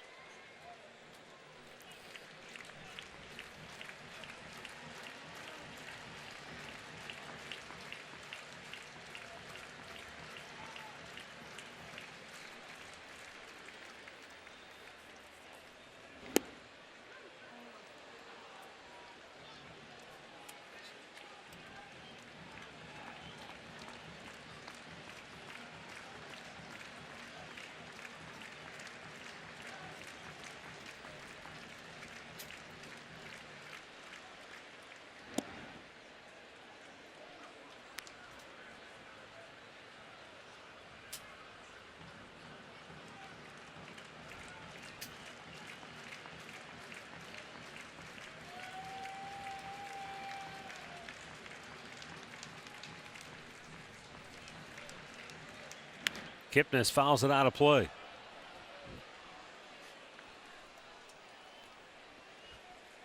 And Jason down on the count, 1 ball, 2 strikes. Boy, Jason juiced one in the 3rd. He hit it over the head of the left fielder, Kelly Johnson. Came around to score on Jason Giambi's 2-out RBI single. That made it 3-0. And then in the 5th inning, he pulled a ball through the right side of the infield for a base hit and scored on his dribble Cabrera's 2-run homer.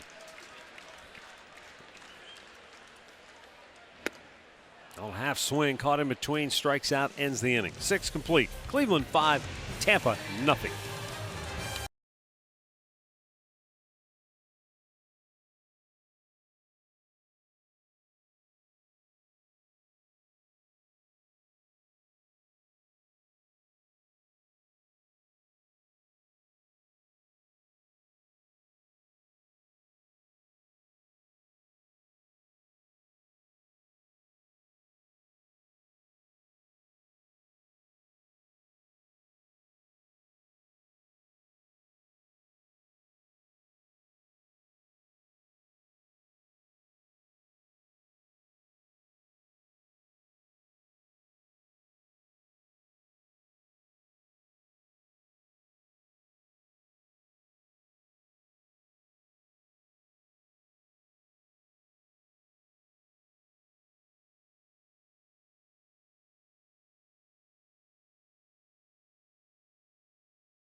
Panini's with 18 locations in Northeast Ohio, and by Levin.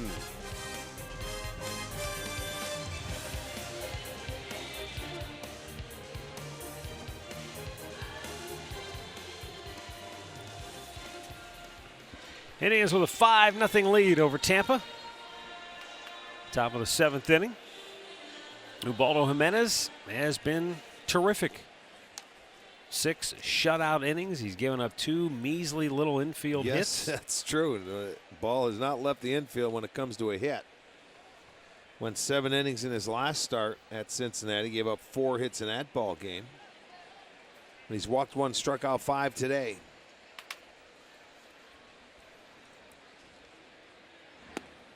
In there for a strike.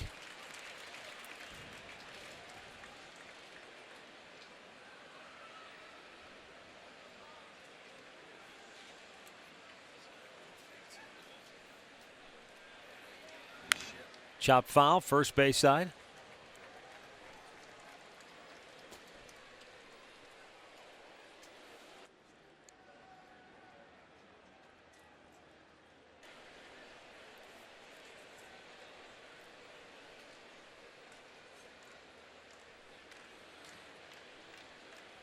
James Loney has flied out and grounded out. Another weak tapper. Gets by Jimenez. Kipnis has time, though, and throws him out. One away. As promised earlier, it's Miller time, brought to you by Miller Lite. Ubaldo Jimenez, just over 80 pitches on the day. 65% have been for strikes. He's had 3 base runners. He's had really command of all of his pitches for the most part. 0 for 8 when a Tampa hitter has been at the plate with a runner on base, and that's been minimal. Again, the secondary pitches he's been able to command is right, and that certainly helps. So his second start, that's been very good. Well, what's got to be encouraging is that, okay, he was on a little bit of a roll there. I mean, he was really pitching well. And then he goes up against Detroit and gets waylaid. Yeah. And so the question is, all right, was that just the aberration, or is that a sign of, impending doom, and maybe he's going to slide back the other way? But he came right back. Good start against Cincinnati, and he follows that up with another strong outing today. Yeah, right. I mean, he beat Detroit 2 starts before they just roughed him up. He beat him in Detroit, which is harder to do because we never win in Detroit, or rarely. Well, he doesn't especially. Right. I mean, it seems like that's a bad place for him to pitch. He's been, just more consistent this year. And it's all because of his delivery, and he's able to throw strikes and repeat. As you see the Bad check call swing there by he Jennings. He went 2-1. Pop back out of play. He'll be the first to tell you, look, it's different this year. I can command my delivery. I can repeat, and it's better command with fastball, and his off-speed pitches have been better. And he's not trying to overthrow. And I think they got him away from looking at that radar gun on the velocity. That's a big part of it. You know, we talked about the players. You know, how the players have to check their ego sometimes. Yeah. You know, if you're an everyday guy and you're not an everyday guy anymore, you got to say, hey, accept your role. I think for Jimenez it was similar. Check your ego. Okay, it's not 98. That's okay. You can still get hitters out at 93, 94 miles an hour, and I think he's been able to do it. You can get him out at 90. That ball caught Honora right on the forearm. Watch this. No leather, or right on the bicep. Right in the arm. So that hurts. No padding whatsoever.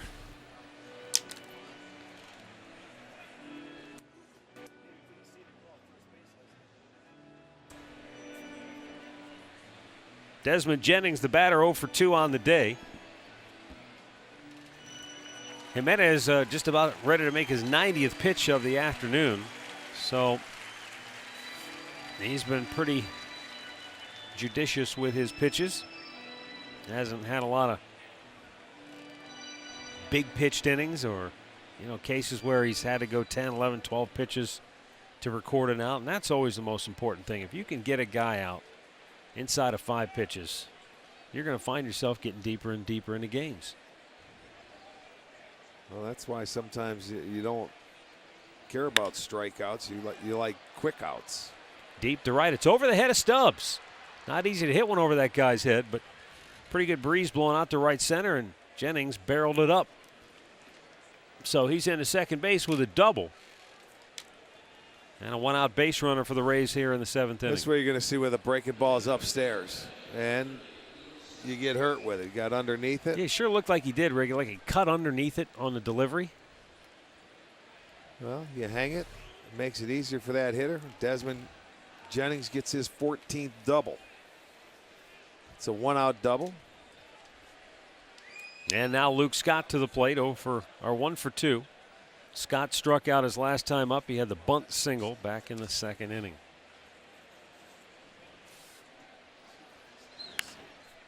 Fouled back out of play.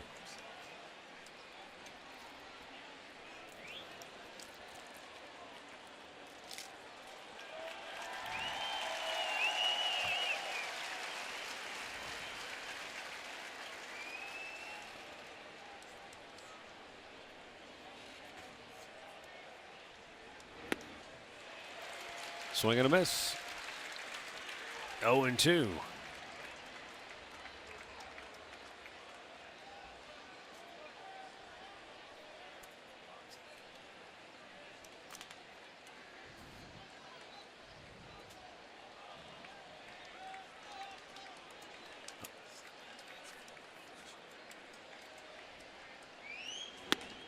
Tried to get him to chase up high, and he wouldn't do it.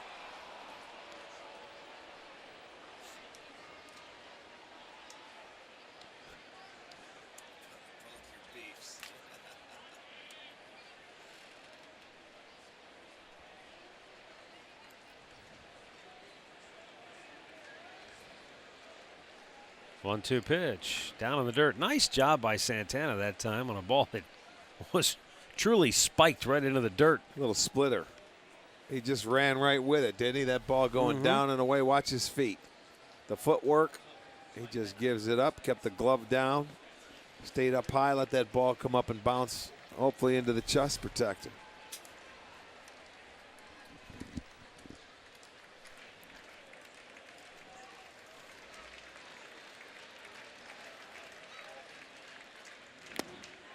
Swing and a miss. He takes care of him by striking him out. That's 7 punch-outs for Ubaldo Jimenez.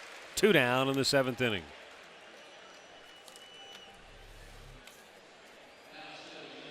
Straight fastball. Went at him.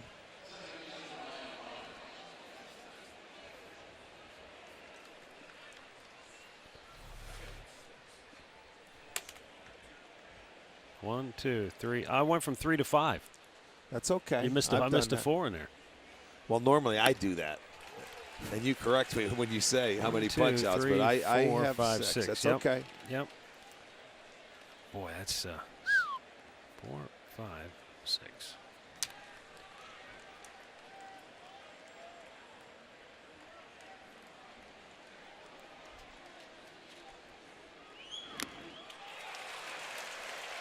Ryan Roberts 0 for 2 on the day, struck out his last time up.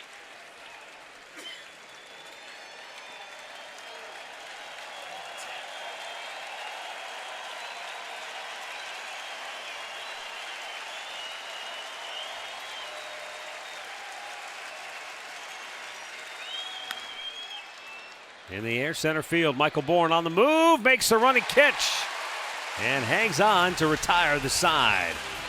7 goose eggs on the board, courtesy of Ubaldo Jimenez, and the Tribe in command 5-0. It's now time for the 7th inning stretch, brought to you by Spitzer Auto World. Life is hard, buying a car shouldn't be.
Well, you get a look at the big crowd today here at the ballpark from our Panini Cam, brought to you by Panini's Bar and Grill. The Indians not disappointing the folks in attendance here today with a 5-0 lead. Tribe flexing their muscle. 2-run homer by Giambi. 2-out RBI hit by Giambi. 2-run homer by Cabrera. All right, Rick, what do you got? Well, who holds the Indians record for most consecutive no-hit innings? I got it. Eck played behind him when he was doing it. 1977. We showed you the no-hitter he had against the Angels, right? Right. Well, before that, it was like 7 innings after he had to start before the Angels, where he had 7 no-hit innings. Going into the no-hitter, pitched the no-hitter. Then after that, we went to Seattle and played, and he had like Another 6 innings. Yeah. How about that? A good trivia question was, who broke it up? In Seattle? Yeah. Can't think of the guy's name. Alvin Rupert Jones. Oh, Rupert Jones. Yeah, and I hit a home run, and that's what ended it. But it was in about the 6th inning. What a run! What a streak!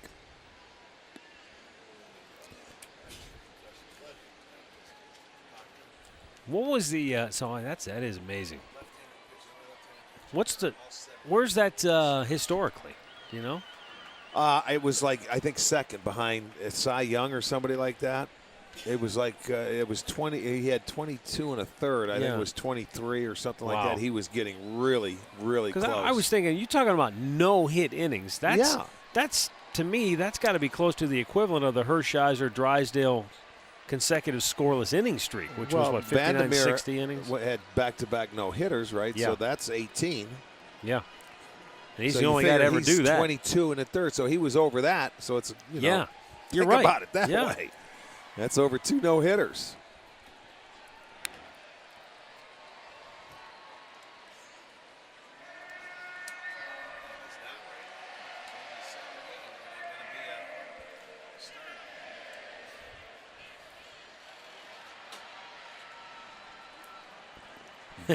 Very. You and I were visiting with him when we were in Boston, and I was really surprised to hear that he was still pitching as of a year ago. Well, at pickup games and coming in. But still, Yeah. Of course, he ended up having to have surgery because of it. You only have so many innings of the wear and tear, and he pitched so many years. Yeah. You go from starter, and then you go into the bullpen for all those years. Never had elbow surgery or rotator cuff until you're out and you're on the senior circuit waving to people, and you blow out your shoulder. He was at, like a Hall of Fame type fantasy Down in camp Columbus. situation? Correct. They had that, it's an all-star or something like that. He was telling us, Reggie Jackson and some other guys in the outfield, they said they couldn't run. The guys hit the ball. He was still mad he was giving up hits. He was, yes, as every pitcher is. You know what? You can retire, but even when you go to those games, they still want to win. They get, Some things never change. And it's all about them if you're a pitcher. It's not about what the team did. Oh, well, I remember I. That's a pitcher's mentality. They pitch on their day. They get after it. But knowing that as a player, then you don't worry about it. You take it with a grain of salt. Nice play at third by Longoria. Man, he robbed Swisher of a hit right there. Boy, Nick hit that ball hard, and Longoria just went a step to his left. Took it away from him. Well, that's what I'm saying. He's a great third baseman. That ball Reynolds hit last night and it ate him up. Look at this play. That ball takes a hop. He makes a nice play, scoops it, and throws it over. They gave him an arrow last night, and he's one of the best in the business over there. Yeah. Well, that should have been a hit. That ball was scorched last night. He's good.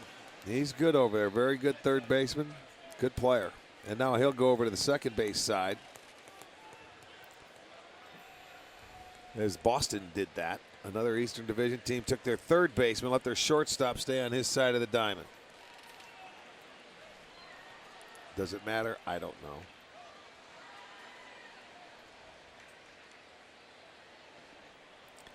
Giambi's had a good day. 2-run homer in the second, 2-out RBI hit in the third. Yeah, he got him started early, which was good. I think they needed a jump start. Of course, those two hits both coming off the right-hander, the starter Chris Archer. Changeup for the 2-run homer. Fastball for the 2-out base hit RBI.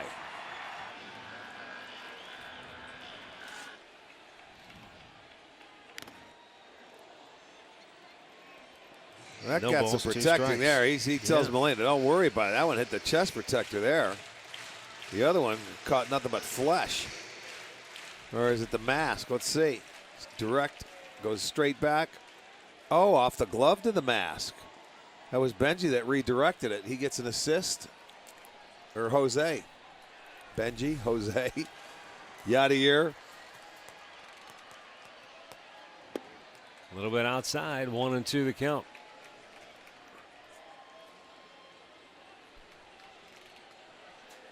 The flying Melendez and the squatting Molinas. Little bit outside. 2 balls and 2 strikes with 2 down here in the 7th inning.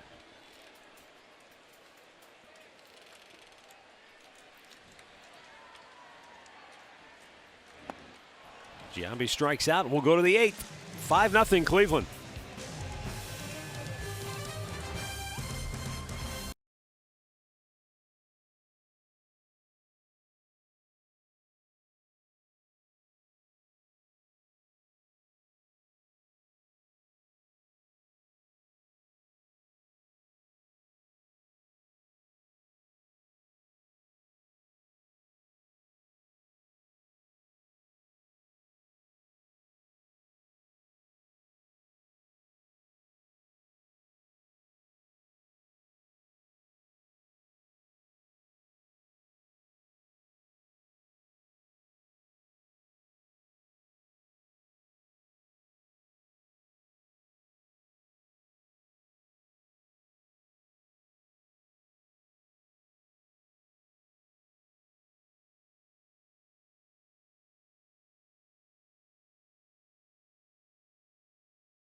Of the Cleveland Indians and may not be reproduced or retransmitted in any form. And the accounts and descriptions of this game may not be disseminated without the express written consent of the Cleveland Indians.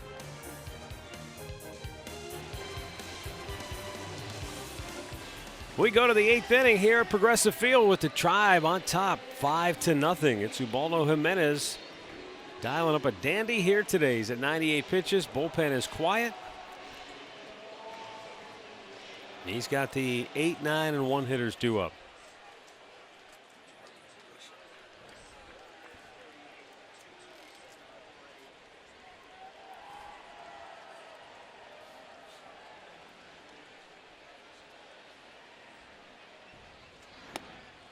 At the knees, a called strike.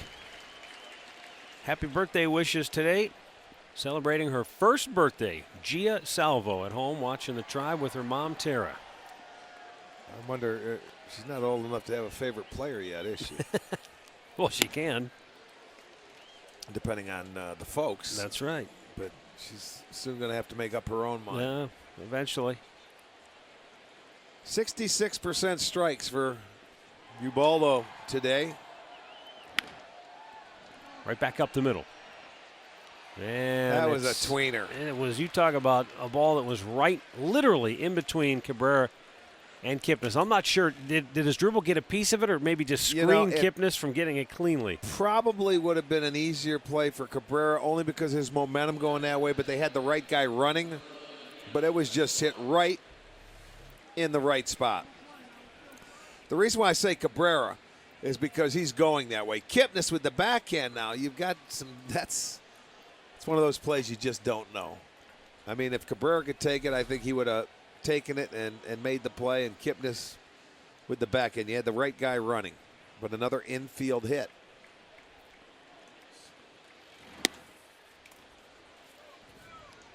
One ball, no strike. What are the odds? Jose Molina, 1 out of 100, he'll get an infield hit? Yeah, that's about right.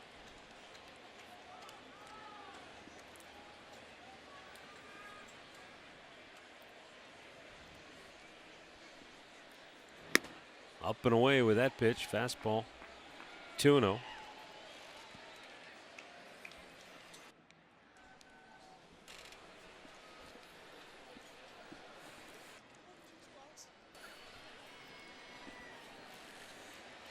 Joe Smith getting loose in the Tribe bullpen. Here comes Mickey Callaway, the pitching coach, out to talk with Ubaldo.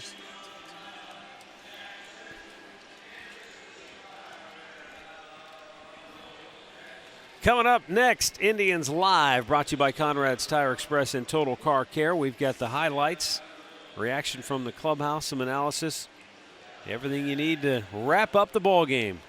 Straight ahead. Tribe needs to record 6 more outs. Well, right there, just a little stall tactic. Ubaldo, the furthest he's pitched in a ball game this year is 7 innings. He's done that twice. Yeah, he's only faced 2 batters in the 8th inning all season long. In Kansas City, he did go out in the 8th, but 7-inning start that was. Oh, look at this. Aviles to Kipnis, on to Swisher, a double play. Around the horn, 5-4-3, a beautiful twin killer. Just what the doctor ordered for Ubaldo Jimenez as he tries to work through this 8th inning now. On the short hop, a nice pick. He took his time to get Kipnis the ball. The relay throw over to first base, plenty of time. How about that? Now that's what you like when you're a pitching coach. You come out, you talk to your guy, the next pitch you get a double play ball. Just like in the movie. Okay, let's get 2. Remember Robert Wolin pulled through him? Candlesticks make a nice gift, and I don't know. Okay, let's get 2.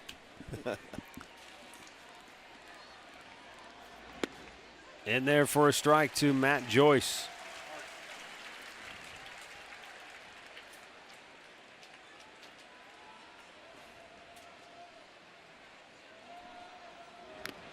Fouled right back, no balls, 2 strikes.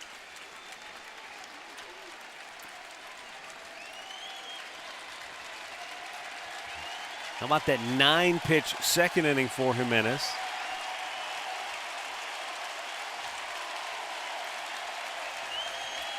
They're up on their feet, 22,748. The 2-strike pitch popped him up foul and out of play.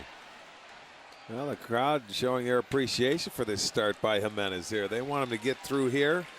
They'd like to see him do it in grand style. If he could strike him out, it doesn't matter. Get 1 more out, and it's a fine 8 innings. He's given them just what they needed.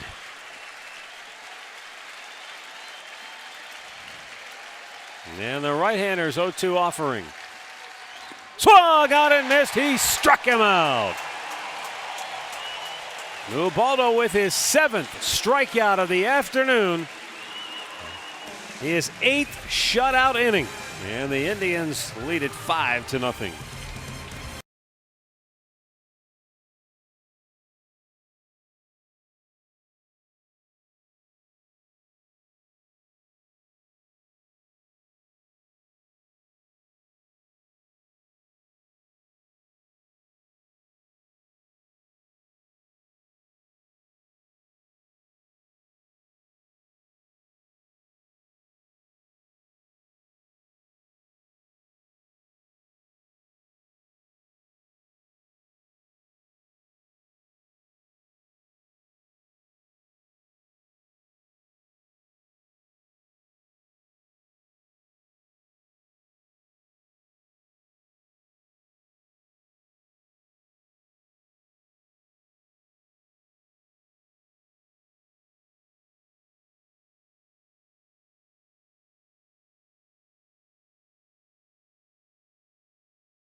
Well, Ubaldo Jimenez, 8 shutout innings here this afternoon.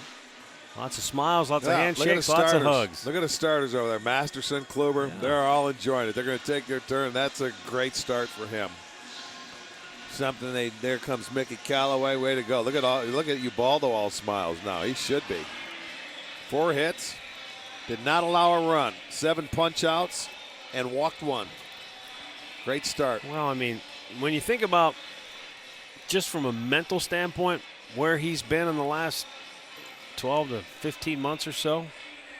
Hey, just keep running. Let's not even go back that far. Nice start. No, but I mean, he wouldn't be here without going through all that. I know it. It's a dandy. They needed it too. Carlos Santana pops one sky high on the infield. The second baseman Roberts. 1 away. The in-game box score brought to you by your Northern Ohio Hyundai dealers. Now Jason Kipnis, real table setter at the top of the lineup today. Michael Bourne, a rare struggle, 0 for 7 in the series. Nick Swisher, a couple of really good at-bats. Jason Giambi delivering some clutch hits. There are a lot of ups and downs. Everybody goes through their hot spells, their cold spells. Now, the guy I think there's legitimate reason for concern right now is Carlos Santana, because this is a month plus now. Now we're carrying this into June. And you just wonder what he's got to do to try to get himself back on track. As long as there are no injuries, you battle your way through it. You play your way through it. And eventually he will come out of it. Nothing else you can do.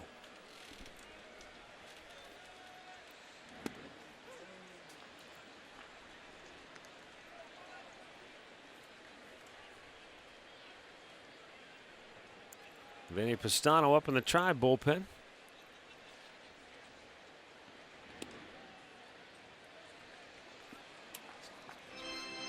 Michael Brantley, he's going through a little bit of an offensive struggle right now. Guy who's been red hot for most of the season, but just 2 for his last 20. Upstairs, ball 4. Jim Ingram of the News Herald had a really good feature today on Michael Brantley. If you get a chance to read Jim or online, News Herald. I mean, he just talked about how Michael Brantley he's the quiet superstar. He said he never says a word. He's the sort of the other end of the spectrum from a guy like Nick Swisher. I mean, Nick's got that huge, big personality and big smile. Total opposite. And Michael's understated, very quiet. He never draws attention to himself. He doesn't have any, signature move, if you will. Remember Milton Bradley, and Jim wrote it in the column. He used to rip the Velcro from his gloves if he hit a home run. So just quietly goes about his business, very professional.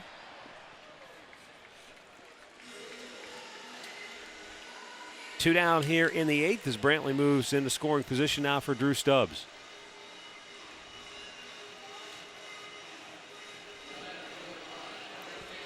We talked about it too with somebody before the game, just about how Michael, and I don't remember where this term and how it became sort of popular, but the low heartbeat thing. Some guys just have that, their pulse never rises, and it doesn't matter if it's the game's on the line, if it's the first inning, they've got that same steady, even keel approach, and those are the guys that you one-up when the game's on the line because they don't squeeze the sawdust out of the bat. Well, he grew up around the game, so maybe it's different. That's too. part of it, you think? Yeah, I think it has something to do with it. With his dad talking to him. His dad was a professional player and played in the big leagues. And I mean, so was Nick. Completely different personality. I mean, personalities are. But yeah, right. That is what it is. You're sort of born with a personality and raised a certain way. We all know that.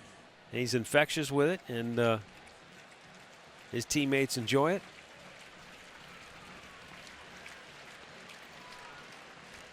But Michael, much the same way, very well liked by his teammates, just goes about it in a completely different manner.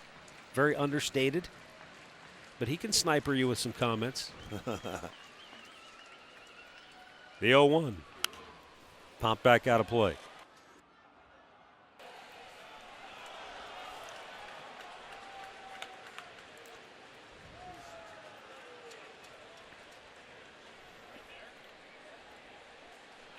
Tough day for Drew Stubbs. He's struck out in all 3 of his at-bats. And he's down on the count here, 0-2. Man, the 2-strike pitch chops this one foul over towards third. Is that someone talking to you? What do you got, friends above us? What are they, hanging down on a bungee cord or something? Yeah, I want to know if it's Miller time yet. Yeah, we've already given Miller time.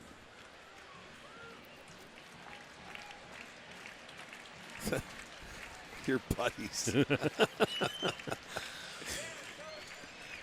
Only the best seats for my pals. Would you like me to leave? You guys can talk. I mean, I'll give them an inning. It's no big deal.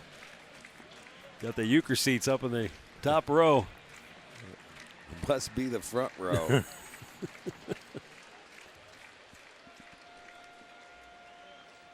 The 0-2, up and away.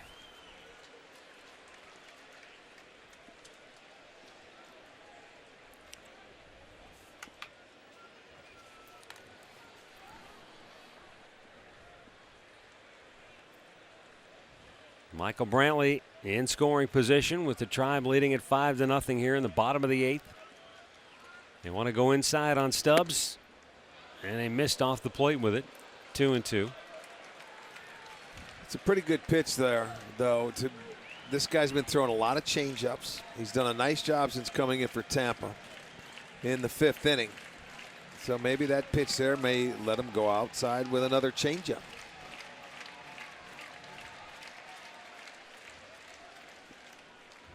There it is. Drew strikes out.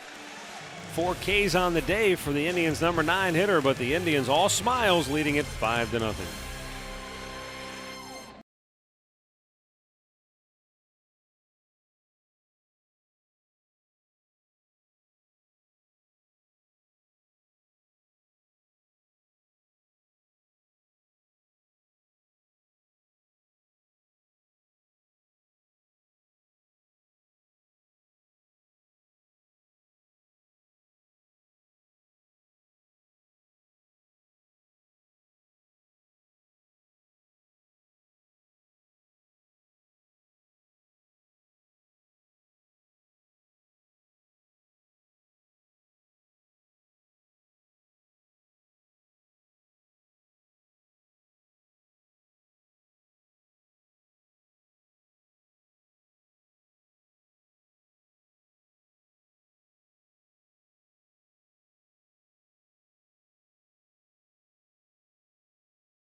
Five zip. You got the Tribe on top.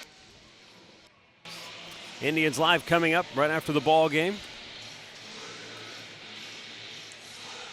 Brought to you by Conrad's Tire Express and Total Car Care. Today's Cleveland Clinic call to the bullpen. Vinny Pistano on for the 14th time this year. 1 win, 1 loss, an ERA of 5.54. 13 innings of work, 13 strikeouts, 7 walks.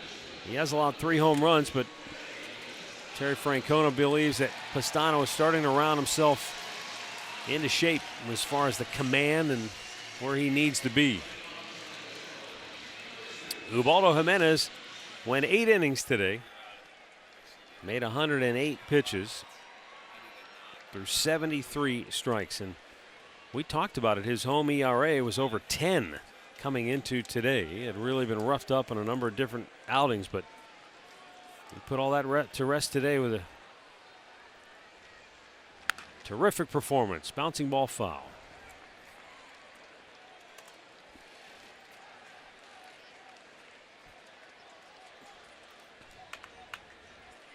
Nothing better not a better job in the world than being a starting pitcher when you go out and you pitch like he did today, and you have 4 days to enjoy it and get back into your routine and look forward to your next start. And nothing worse than when you get bombed and you got to wear it for 4 days, right? That's the good side of that. The good side is a game like today. The bad side is when you get roughed up early and you let your team down.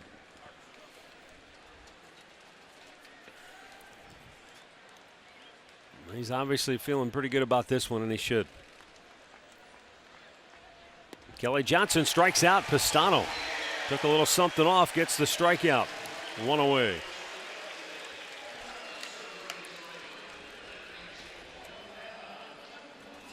Let's revisit our keys to the game for Ubaldo Jimenez. Pitched deep into the game. Well, he did that. Longest outing this year. Early offense for the Tribe. They played from in front. Boy, Murph is good. Lord, he was right on.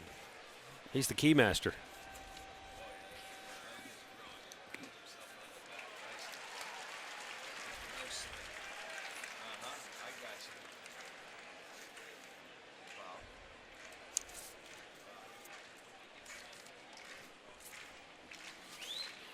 Upstairs with it.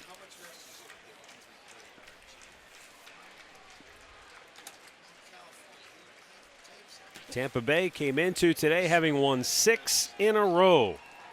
But the Indians have cooled off their bats with a dynamite pitching performance today from Ubaldo and now Vinny Pistano.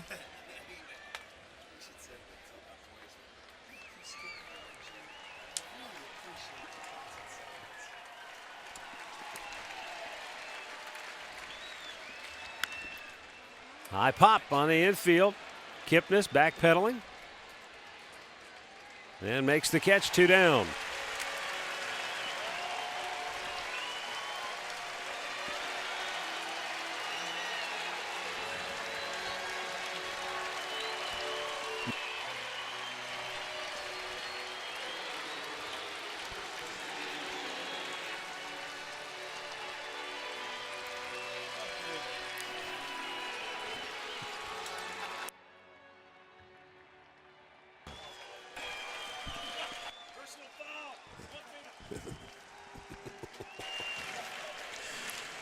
Two down for James Loney. It'll be a tough final out for Pistano. Loney has been swinging a hot bat. He's 0 for 3 today. Homered twice yesterday. Takes inside ball 1.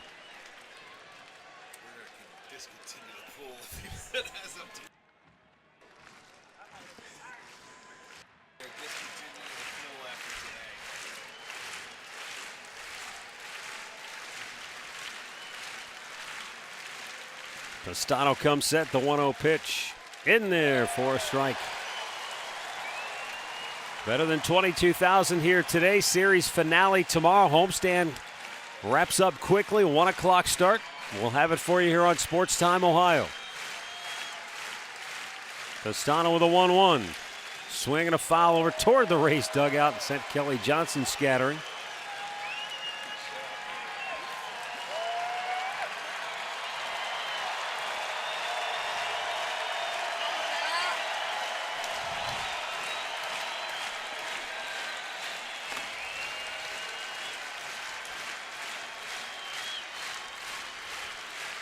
Pistano's 1-2 pitch, swinging a foul back toward the on-deck circle. Indians trying to join Tampa by getting to that 30-win mark.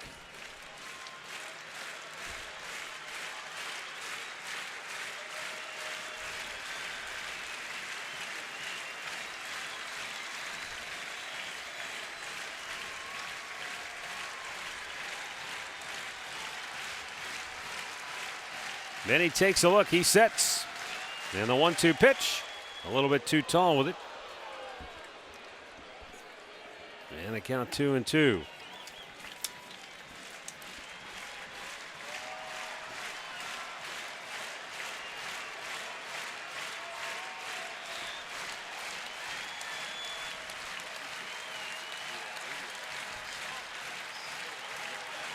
Now the 2-2 pitch. Line foul down the left field line. And the count stays 2-2.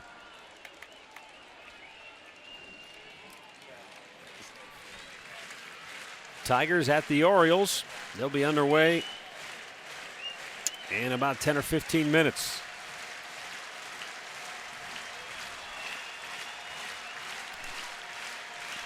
The 2-2. Swinging a foul again. Boy. He's battling off some tough pitches, huh? 4 or 5 straight he's fouled off. And I mean, he's some breaking ball. He has fouled off a couple of those sliders from Pistano, fouled the fastball off down the line, so doing everything in his power to keep it going. And, you know, when you're a hitter, you hate to make the last out of the game. I don't care what the score is. You just don't like doing it.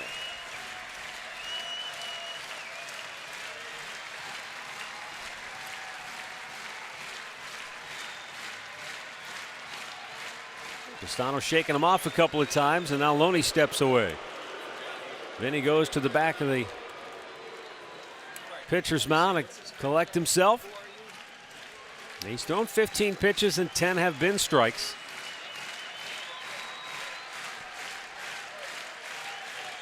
Tried to wrap it around the outside corner and missed with an off-speed pitch and a full count.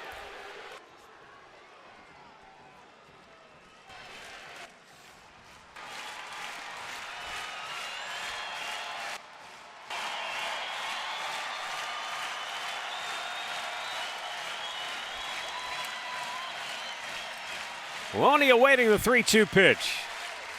And here it comes. Ball 4. And the game continues with 2 outs here in the ninth. And it will bring up Desmond Jennings.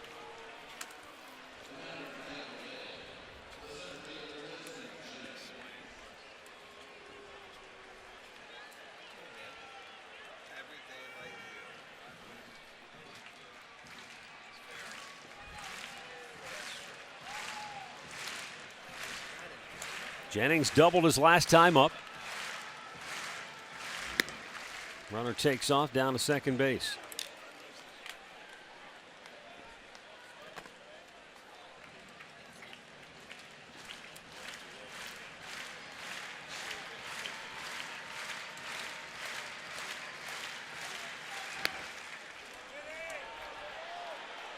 Two and 0 the count.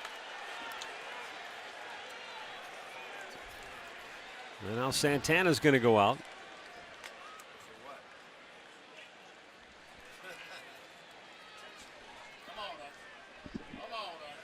Aviles comes in to join the conversation. He's got a 2-0 count on Jennings, with Luke Scott due next.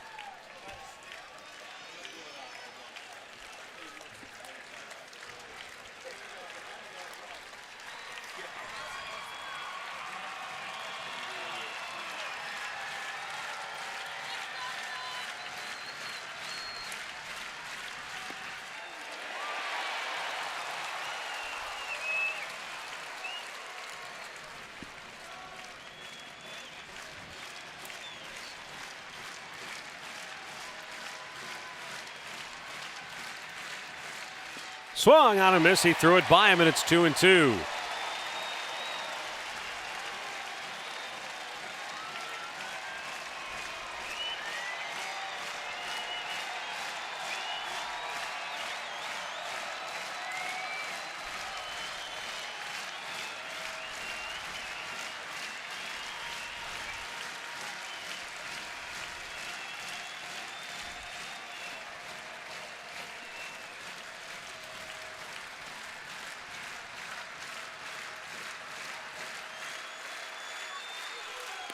Did he go? They appeal. No, he did not. A full count. Oh.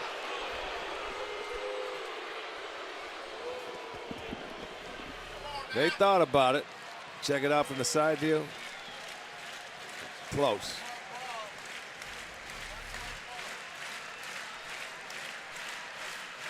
Now the payoff pitch to Jennings. Hit in the air to left. Back is Brantley. He's there. He's got it. And the Indians shut out the Tampa Bay Rays today by a final score of 5-0. They've evened the series at a game apiece. And the Indians are now 30-25 on the year. So are the Tampa Bay Rays. Ubaldo Jimenez gets the victory. He's 4-3. The loser is Chris Archer. He's 0-1. With that 8th shutout, the Indians lead the American League. Yeah, I mean, another shutout. It was a nice afternoon by that guy right there, Ubaldo Jimenez. Beautiful, 4 hits. Nicely done.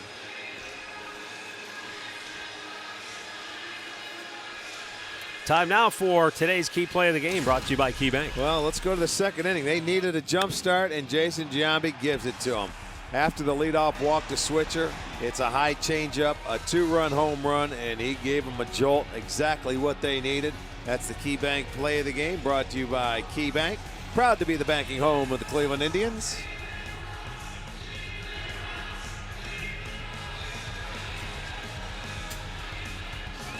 We'll be back with some final thoughts from Progressive Field right after this timeout.